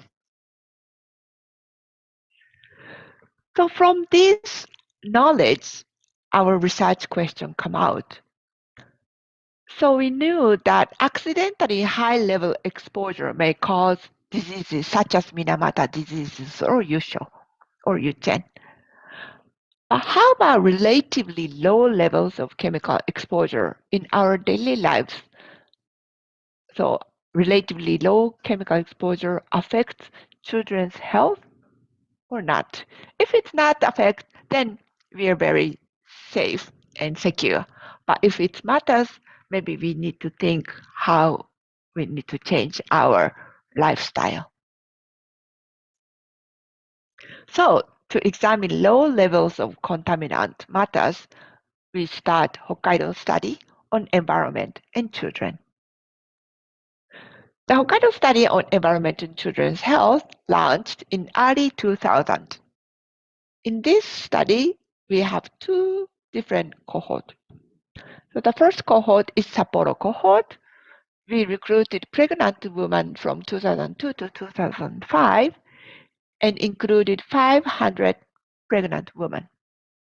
And for Hokkaido cohort, it's a large cohort, recruited took almost over 10 years, and we included over 20,000 pregnant women. So we call participants from all over Hokkaido. I don't know how many of you have been to Japan, but this is the Japan's island, and here the Hokkaido. Hokkaido is a North Island, and I believe Indonesia is somewhere around here. Okay. So the objectives of these two cohorts are to find the effects of perinatal environmental factors on birth outcomes, including congenital anomalies and growth retardation, and to evaluate the prevalence of allergic diseases and developmental and neurobehavioral disorders, and to identify a high-risk group classified by genetic susceptibilities and investigate transgenerational epigenetic effects of environmental chemicals, and last but not least, to provide scientific evidence for health policies based on human epidemiological data. So this is the profile of the study. As we mentioned, we recruited pregnant women, and we start the survey during pregnancy. So we asked mothers for their chemical exposure as well for lifestyles and socioeconomic status or stress. And we collect pregnant women's blood. At birth, we also collect cord blood, which represent children's exposure levels. And after birth of children, we follow up children. And using the questionnaire, we try to define some of the health status, such as birth defect or development, birth size, and also asthma and allergies, or obesity and puberty. And during the children's period, we also collect some urines as well. And we try to examine later onset of disease such as heart failure, diabetes, or cancer as well in the future. So these are the targeted environmental chemicals we have measured. So some of them are persistent, and most of the persistent organic compounds has been already regulated by Stockholm Convention worldwide. And we've measured many of the dioxin congeners and organochlorine pesticides such as DDT. Maybe some of you have heard of DDT. And also we have measured some of the PFAS called PFOS and PFOA. And we also measure some of the short half-life chemicals such as phthalates and PFR or bisphenols. You don't have to remember all these chemical names, but please remember they can be found in the daily products we use as a daily personal care or food containers or like food cans. We have collected blood and urine, so we have not only measured chemical exposure, but also measured some of the good nutrient indicators such as folic acid or the cotinine. Cotinine is a metabolite of nicotine, so represent the tobacco exposure. And also like some of the fatty acid and triglyceride as a nutrient, and also IgA for immunofunctions, and many other hormones such as thyroid hormones, adiponectin or leptin, and reproductive hormones. So we have already published many outcomes, associated factors, but today I'd like to focus some of them more related to body size and endocrine systems. So first, I'd like to explain about the exposure levels. So as I mentioned, we collected pregnant women's blood and we measure some of the chemicals. And from the most of the mothers, we can find many different chemicals. So I would say these mothers are very, very general population, not the occupational exposure or accidental high level, but most of the mothers, or I would say you and myself, are also exposed to many of the different chemicals through daily life. Let's take a look at mercury. So top one is the mercury levels in Sapporo cohort, and the maternal blood is 5.64 nanogram per ml, and maternal hair is 1.41. And compared to other parts of Japan, maybe Japan is relatively higher than many other places of the world, maybe because we eat a lot of fish in Tohoku or Kumamoto. And maybe in Busan, Korea, and Taiwan is also relatively higher than Europe or Canada or USA. Maybe that's also because they also eat many fish in Korea and Taiwan. However, at the very top, this is the levels of Minamata disease. So Minamata, we accidentally exposed to very high level. So maternal blood level is like 3 order higher than our levels. So I would say in Sapporo cohort, exposure levels of mercury is much, much, much, much lower than Minamata disease cases. Okay. And we also examine where they come from. Okay. So this is the fish intake. So we divided fish intake to 4 quartiles and compared to the first quartile, the fourth quartile means the mothers who eat a fish a lot have a higher levels of mercury in their hair. And also pelagic fish intake, I'm sorry, this is a week, sorry. So more than once compared to only once, if your mother eat the pelagic fish, mercury levels is higher. As well for like higher household income have higher levels. This might be because in general, fish is expensive than meat. So if you have a higher income, maternal education level is higher and they eat more fish because fish is very, very nutrient and have a good beneficial. And also like dioxin levels also higher for mothers who have a fish intake more than once per week. So fish might be definitely exposure source of mercury and dioxins. Okay, so let's take a look at the association between mercury and SGA. SGA is a small for gestational age. So of course the baby grows. So you know that baby born in that like 70s, 37 is a a normal gestational week. And if the children is shorter gestational week, the baby should be small.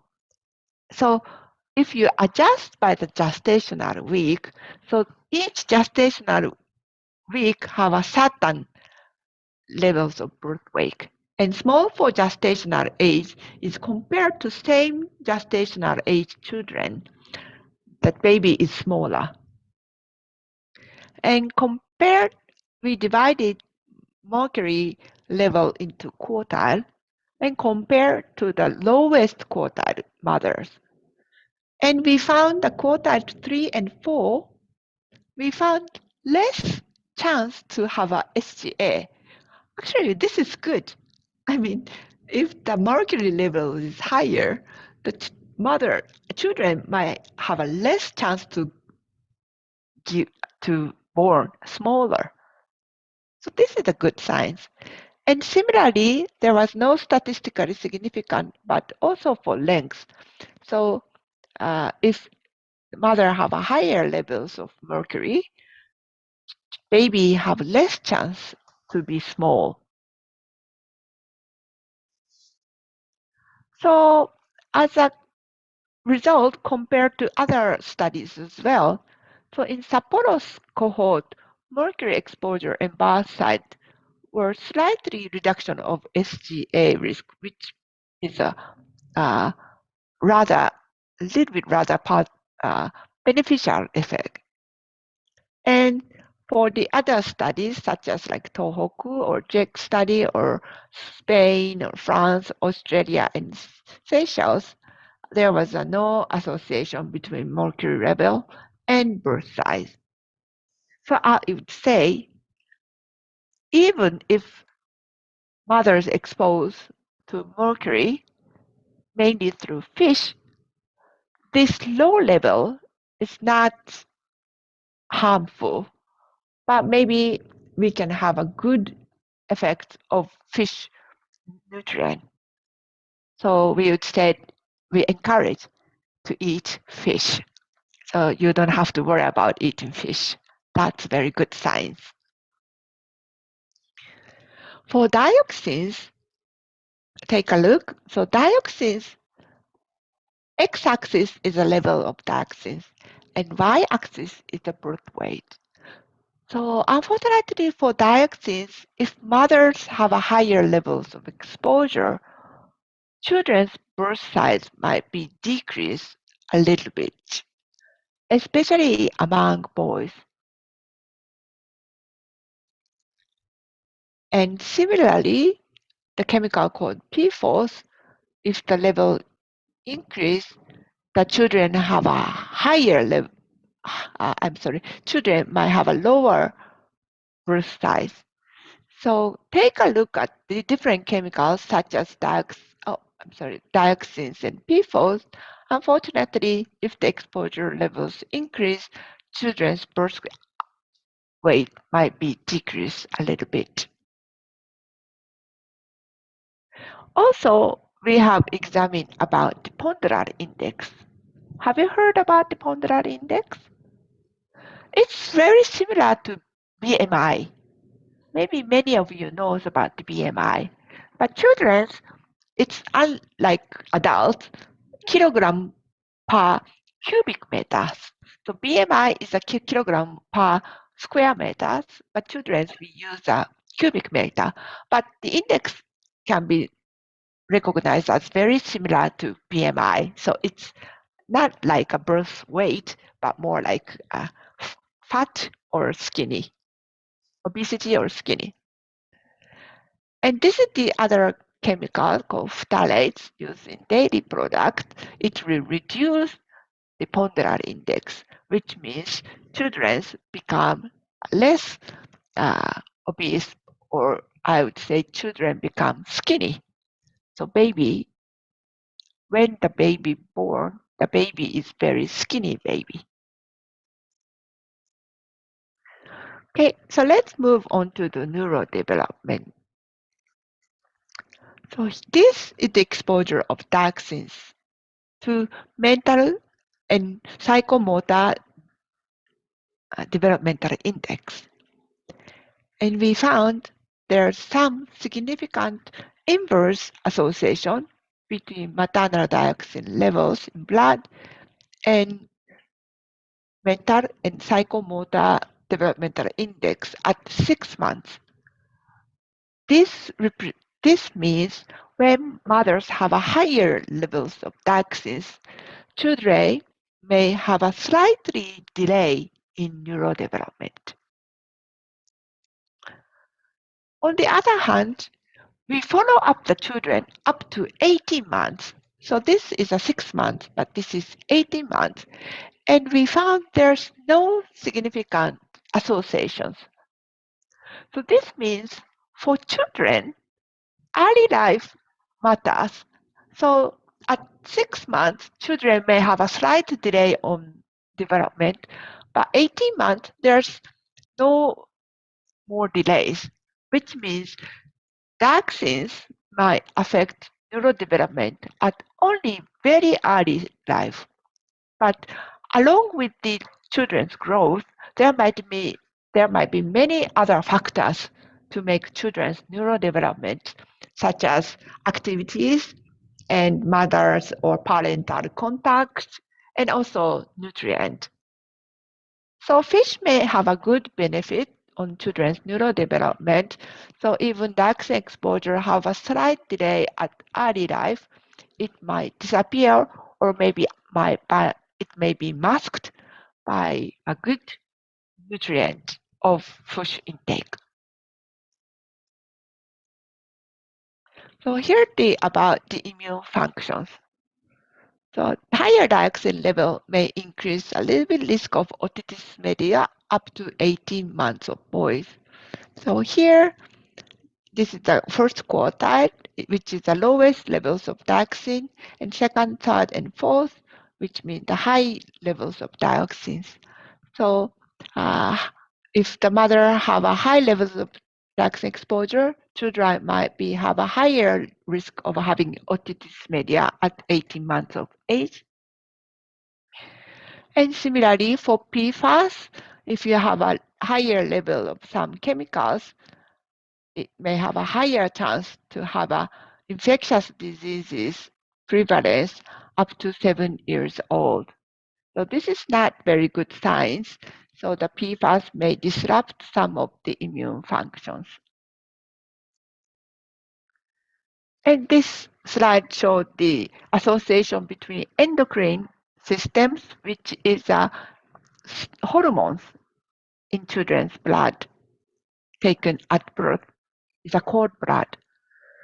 So x-axis is chemical levels, and y-axis is hormone levels. So some of the chemicals may increase estradiol levels, but decrease testosterone and estradiol ratio and progesterone levels among boys, and also progesterone and prolactin levels.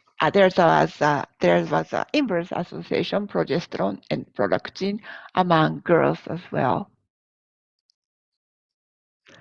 Also, this is the exposure to chemicals called phthalates and reproductive hormones at birth. So the phthalates find in the plasticizer. If the phthalate level is higher, babies, especially among boys, progesterone, testosterone, estradiol ratio, and inhibin B and insulin-like factor hormones will decrease. So there are the inverse associations. So some of these chemicals may alteration of reproductive hormones at birth. So this is the steroid profile, and some of the chemical may increase or decrease some of the steroid, as well as insulin-like factor 3, which might be secreted from the Leydig cell, and inhibin B secreted from circulatory cells.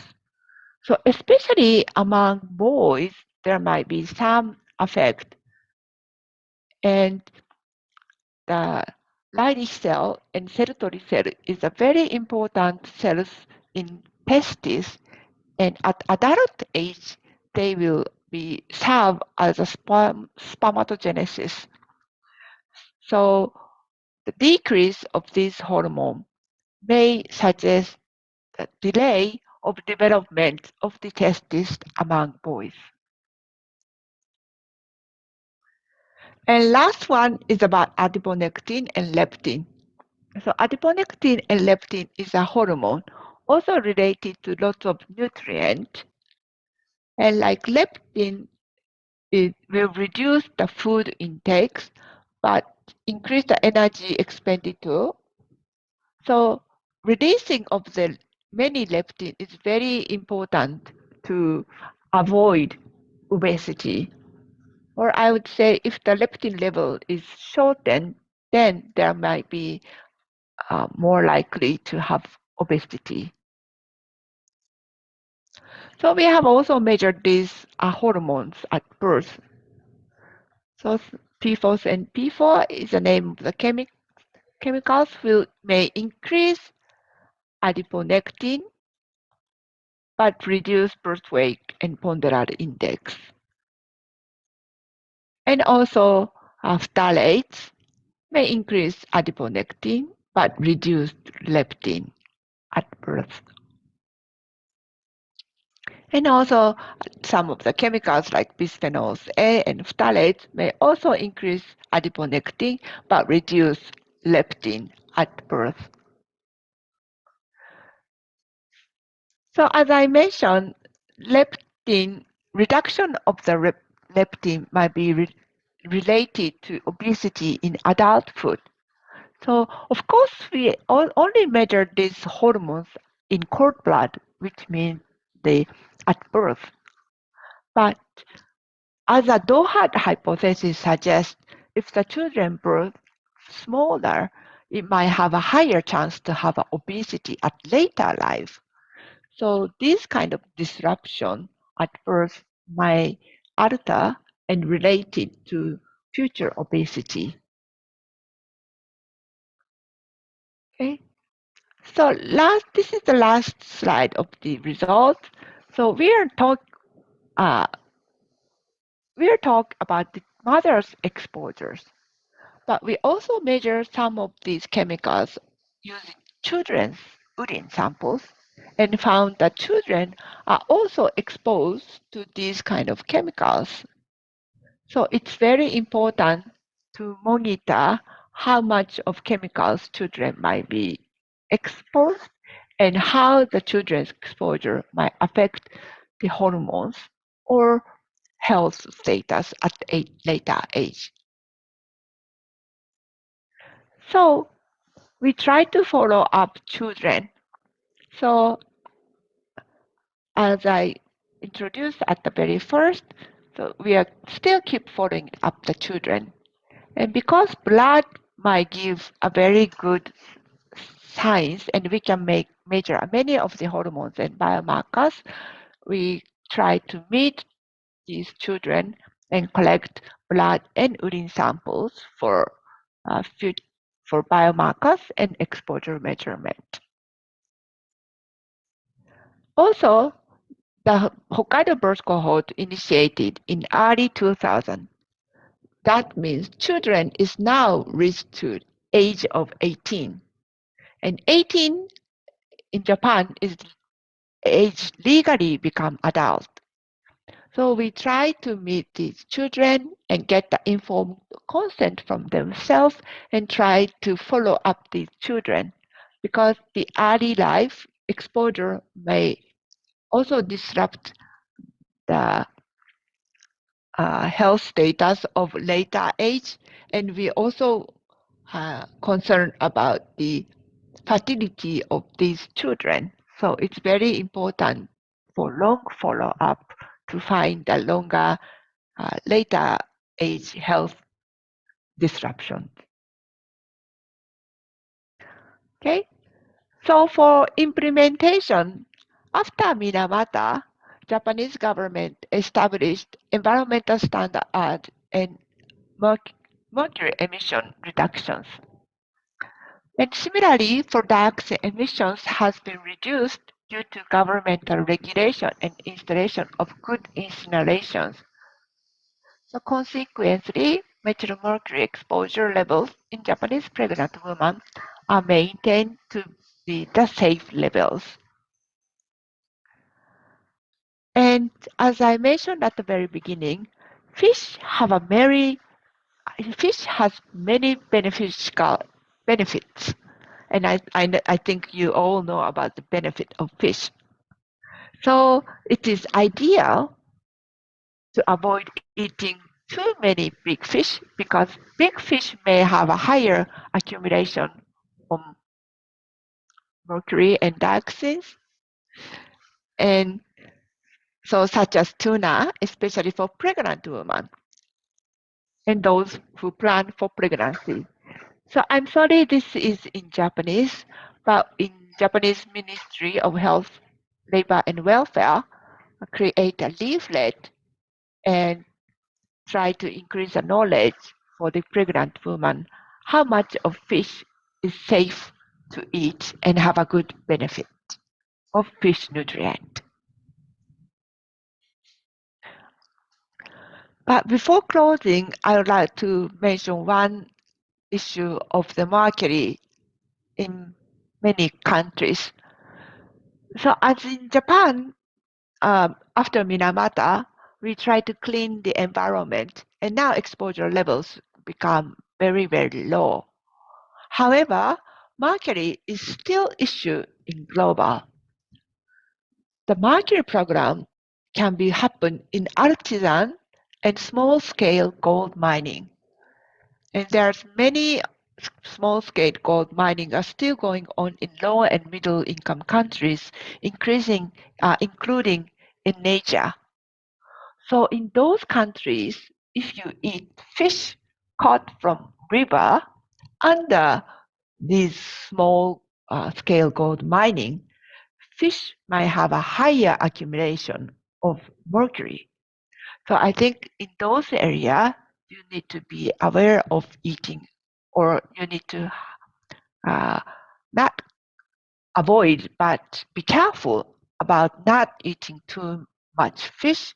And more than that, controlling of the mercury emission is more important. So under the Minamata Convention, there try the more important thing is to avoid these of small scale gold mining, especially unprotected and easily release of the mercury into the environment. So if you do this activity in closed environment, there might be less emission. But if you do this kind of activity in open environment without these protections, children might have a higher chance for exposure to mercury. So that should be concerned. And also last, this is unfortunately we have not published yet about the phthalate, which can be found in the plastics, other plasticizers. And we found that using of plastic utensils and heating those plastic utensils in microwave, it will increase the leach out of phthalates. And because these food packages have an oily food inside, then the phthalates can be leached out, and the food might be contaminated. And we found if the children have a higher usage of plastic utensil for the microwave using frequency, I'm sorry, so even the usage of the frequency increase, it does not change the levels of phthalate exposure. But if the children heat these packages by microwave, then the children's exposure levels might be increased. So that second message from myself to most of the listeners, young listeners, please avoid microwave heating of single plastic containers. So this is the last take-home message. So fish is beneficial for children's growth, but contains some chemicals. And please aware of chemicals in food contact materials, especially single-use plastic utensils. And even low-level toxic chemicals may have adverse health on birth size or neurodevelopment at early life and disrupt hormone levels. And I'm sorry, it's a duplicate, but please avoid microwave heating of plastic utensils. So last, our in Hokkaido University Center for Environmental and Health Science serve as for WHO Collaborating Center for Environmental Health and Prevention of Chemical Hazard. And these are the term of references, and we serve as a third term. And one of a big activities we asked from the WHO is increase knowledge. So thank you very much. I believe this is a very good opportunity to increase knowledge of chemicals hazard, and now you can prevent your health prevention from the chemical hazard. Thank you very much. And if you have any questions, I am very happy to take any of that. Thank you very much. Okay, thank you very much, Professor Ikeda. Well, the topic is very exciting, especially about the new terms for me, obesogen.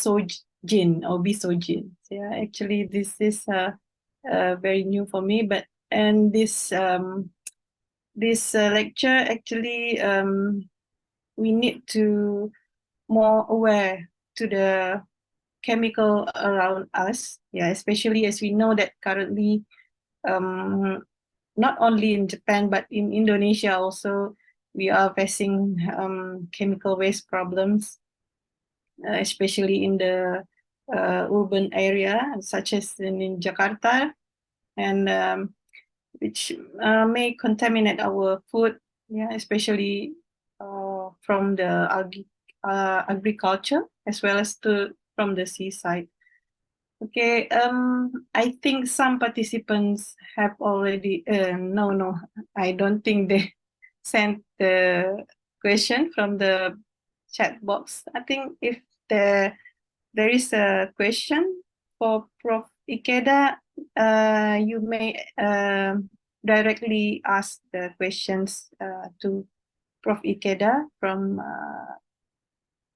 the not in the chat box, but you can put on the microphone. Okay. Probably I will ask Professor Ikeda some questions. Just like your last slide, I mean the 2 or 3 last slide about the education that the government give to the Japanese people, and do the prevention strategies. Do they do the education during the maternal checkup or pre-maternal lesson, or for the students at the school, or how do they do the strategy? Yes, thank you very much. Yes, it's very important. So questions, and especially even like government make these kind of very nice leaflet. If mothers does not aware or mothers do not know about that, it won't work. So I very much agree that it's very important to educate mothers or young women, not only women but also male, that who plan to pregnant or who will be pregnant. But unfortunately, in Japanese, there's some government provide maternal education, but I do not think there might be this kind of guidance is included in a curriculum. So I have experience. I do not have a children, but I have experience of attending those maternal pre-mama education course, and they are mostly talk about like how to carry your kids or how to change the diapers or how to put babies to take a bath or those kind of practical. But unfortunately, they did not talk about many of the what should be eaten or what should not be eaten. So yes, I agree that those kind of information is also very important, and maybe it's too late for after pregnant. After pregnant, still you can control something, but most of the time, maybe, especially for long half-life chemicals, it's very important to avoid too much of eating such a food in preconception period. So today, I think most of the audience is preconception, or not pregnant yet. So I believe this is a very good chance. So you learn today, and when you plan to have a baby, or when you get married, you can. You don't have to remember everything, but you can aware. Okay, I have heard of such a story, so check how much fish I can eat, or check the leaflet or anything. Yes, thank you very much. Yeah, probably good for the pre-marriage class, Prof. Yeah. Yes. I think several questions comes to the chat box. From Alex Bagaskoro. Okay, thank you, Sensei, Prof. Atsuko Ikeda. We have know that contaminant from plastic and another kind of materials to our food. And we know Japan is a developed country. Is there any efforts between the government and the researchers to find the solution for substitute the materials that no longer contaminate? Yeah, thank you very much for very important questions. Yes, the government already took some actions. And so today I try to avoid explaining of the too many chemical names because it might be too much. But we also have the government also have a guideline for not using those chemical called DEHP, which have a disruption of hormones. So government said, okay, you cannot use this chemical to the food packages or food packages, especially contact with the oily food. And also when you make like obento, do you know obento? I mean the lunchbox. When you prepare lunchbox, maybe for hygienic issues, you may use a gloves. You won't directly pick up your food by your hand, but you better to use gloves for hygienic issues. But for those gloves, if you use a PVC materials, you may have a chemical leakage. So for food handling, you cannot use PVC materials gloves. So those kind of action have been already taken in Japan. So I believe the chemical exposure have been decreased slightly. On the other hand, we have another issue is the alternative plastics. So is alternative plasticizer safe? That's the next questions. Yes, in industry, it's very good. If some chemicals banned, you may use alternative. But most of the time, alternatives are not, it's very difficult to examine all toxic effects.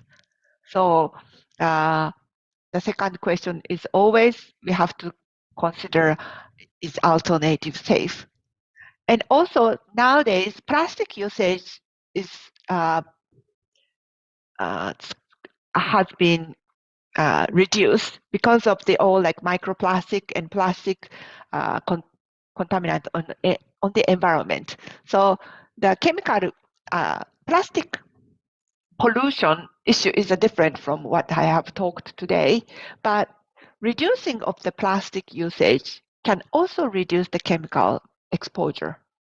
So I think many countries, plastic bag has been reduced and plastic container has been reduced. So those are very good signs to save our planet, to reduce the environmental pollutant. But at the same time, we should aware that those kind of action also protect our health. So I hope I answer your questions. Okay, I hope Alex get the answer from Prof. Keda. So yeah, there are some questions here from Fatima Rima from Thailand. Thank you, Professor, for sharing your newfound understanding of obesogens. And what practical measures can we take to lessen our daily exposure to obesogens? And the other questions is regarding heating food in microwave. What is sold on the market claims to be safe for heating? Sometimes they say that it's safe for microwave. Does it have the same chemical effects to the health? Thank you so much, Prof. Thank you very much. So the second question very much related to what I have talked to the Alex. So yes, the one thing is reduce the using of such a toxic chemical is very important. At the same time, regulation takes very, very long time. So what practical measures we can take ourselves is very simple. So when you when you buy some food in plastic containers, you can put it in a ceramic plate. And I believe in Thailand you have lots and lots of beautiful ceramic and also the pottery. So those handcrafted pottery and ceramics, it's very safe. It won't reach out any chemicals. So if it's possible, please replace plastic containers to those nice ceramic or pottery utensils. And other things you can use is, of course, like pans. So like a pot. So you can change to the pot and use a gas heater or stoves to heat your food. Of course, I would not say you have to do every time. Maybe you have to eat. You do not have a chance to use those kind of pottery or utensils, and you have to still keep using those kind of plastics products. And maybe once or twice is okay. But if you are able to change the utensil to a more beautiful ceramic or pottery one, I would recommend you to use such a beautiful utensil instead of, plastic food packages. Yeah, it's really agree with that, Professor. Also, we need to change the plastic when we want to heat using the microwave. Yeah, that's a good choice, I think. And another question comes from Belia Jessica. So, from what I understand, POPs and dioxins are chemicals present in the fish. as well as chemicals contained in the food package. And the questions is which one of the chemicals affect our health more? Which one will show symptoms more quickly in our body? That's the question, Prof.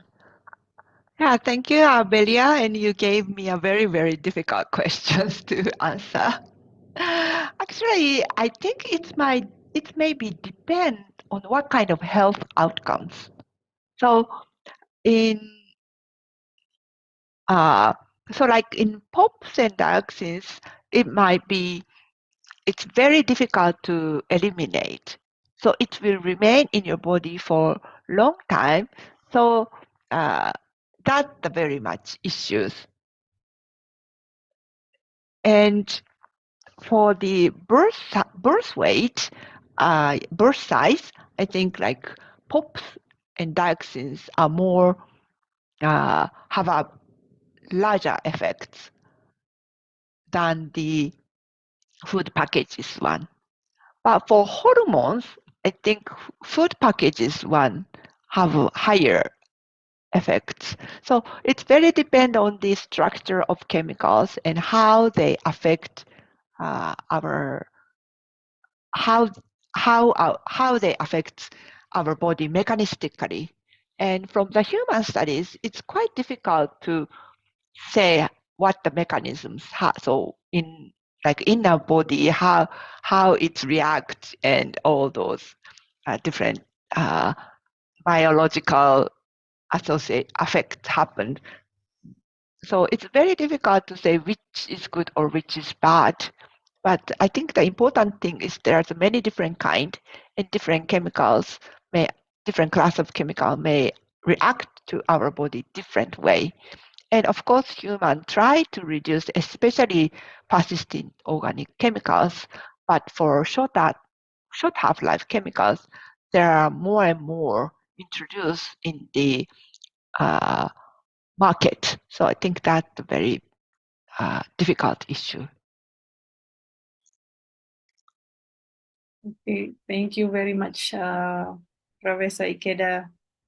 I think the time is up. So yeah, this I have a take-home message from your lectures today, Professor. So first is fish is beneficial food for children. Yeah, it's the very important protein that we easily get for daily intake. But we need to increase the awareness about the chemical exposure.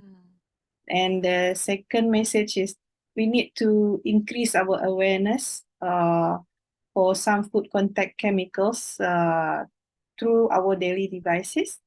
Yeah, in especially for us, for those participants who will be the mothers, you should more aware for the some food contact chemicals because we need to protect our future generation, right, Prof? Yes, exactly. Yeah. Okay, thank you so much, Prof. Ikeda, for answering all the questions. Actually, we have so many questions, but then we have limited time, and we hope that all of the answers will add insight and knowledge especially to this topic. Okay, right now, yeah, thank you. Yeah, thank you very much. That I believe I'm afraid that my topics is a little bit different from the others, and you might have a little bit of difficulty in learning all different name of chemicals. But the important part, if you learn that okay, food have a beneficial, but at the same time we should also aware of the contaminant. And yes, Dr. Sandra already make a very nice wrap up about my take-home message. So if you're aware of this and if you avoid using too much microwave, that would be very nice. Thank you very much. Okay, right now we will continue to award certificates for Professor Ikeda, and I hope The committee is ready to take our picture while we are giving the certificate. Thank you. Okay, committee. Okay. Okay, here's the certificate for Professor Atsuko Ikeda Araki, and I hope Thank you. I will go to Japan someday. Yes, of course. Whenever you have a chance, please contact me. And thank you very much. Okay. Selamat pagi. Selamat sore, Professor. Selamat. Sorry, pagi is morning. And Okay, okay. So what is thank you in Indonesia? terima kasih. Terima kasih. Ya. Terima kasih. Terima kasih. Okay. Okay. Thank you very much, Professor. Thank you. As we come to the end of our event, we will like to thank to the audience for their participation and interest in today's topic. And we believe that the information presented here will be beneficial to all of us. And we hope that this event will inspire you to get the more knowledge and information, and especially for your study. And thank you so much, and for your actively interacting. And if in guiding this event, I made mistakes, so I hope there's always be forgiven. Okay. And we appreciate your time, and I hope you still check for your LMS, because this nutrition summer course will still continue for I think another 1 week. Then you check for the quizzes and also the homeworks in the LMS. Yeah, I hope you have already done with your quizzes. Okay, thank you so much. So I'll give back to the MC, and I stop here. Assalamualaikum warahmatullahi wabarakatuh. Thank you so much to Dr. Sandra Hakim Afrizal MSc to moderate the event today. And I would like to say thank you to Professor Atsuko Ikeda Araki to share a wonderful insight and knowledge. Hello everyone, back again with me, Anisha, as a master of ceremony. Today is the last day for us to meet in this very special occasion, and I would like to say thank you so much for actively answer and discuss together for the last day of Nutrition Summer Course 2023 in Binawan University. I hope all lecturers can give you a valuable insight, knowledge, and so on. And I will give you some information. So for all participants here, please complete all the assignments in our LMS. And also we have the final assignments with the predetermined time. And we will announce for all the winner on December 1st, 2023. In the category of most active participants, highest score in LMS, best posters, best video, best mind mapping, and best comic strip. So please be ready to be the winner of the week in this event. Okay, and last, I would like to give the pantun for today's session. And if I finished my sentence, you guys can say cakep in the chat box or maybe unmute yourself. Be ready, everyone? Yes. So, okay, Mr. Rehan doesn't like to touch. Cakep. Vita is very confident. Cakep. Thank you so much, and see you on next event. Thank Cakep. you, Thank Chaka. you. Thank you, everyone.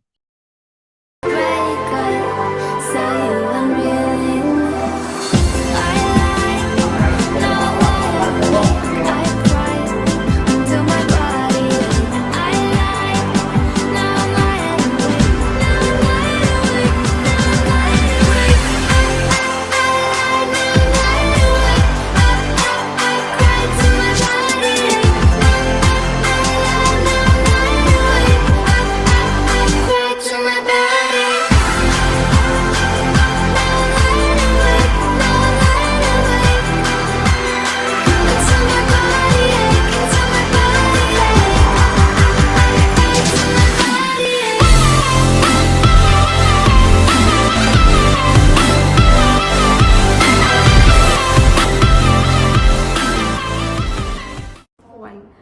guys, we are from the committee of Nutrition Summer Course. We would like to say Thank you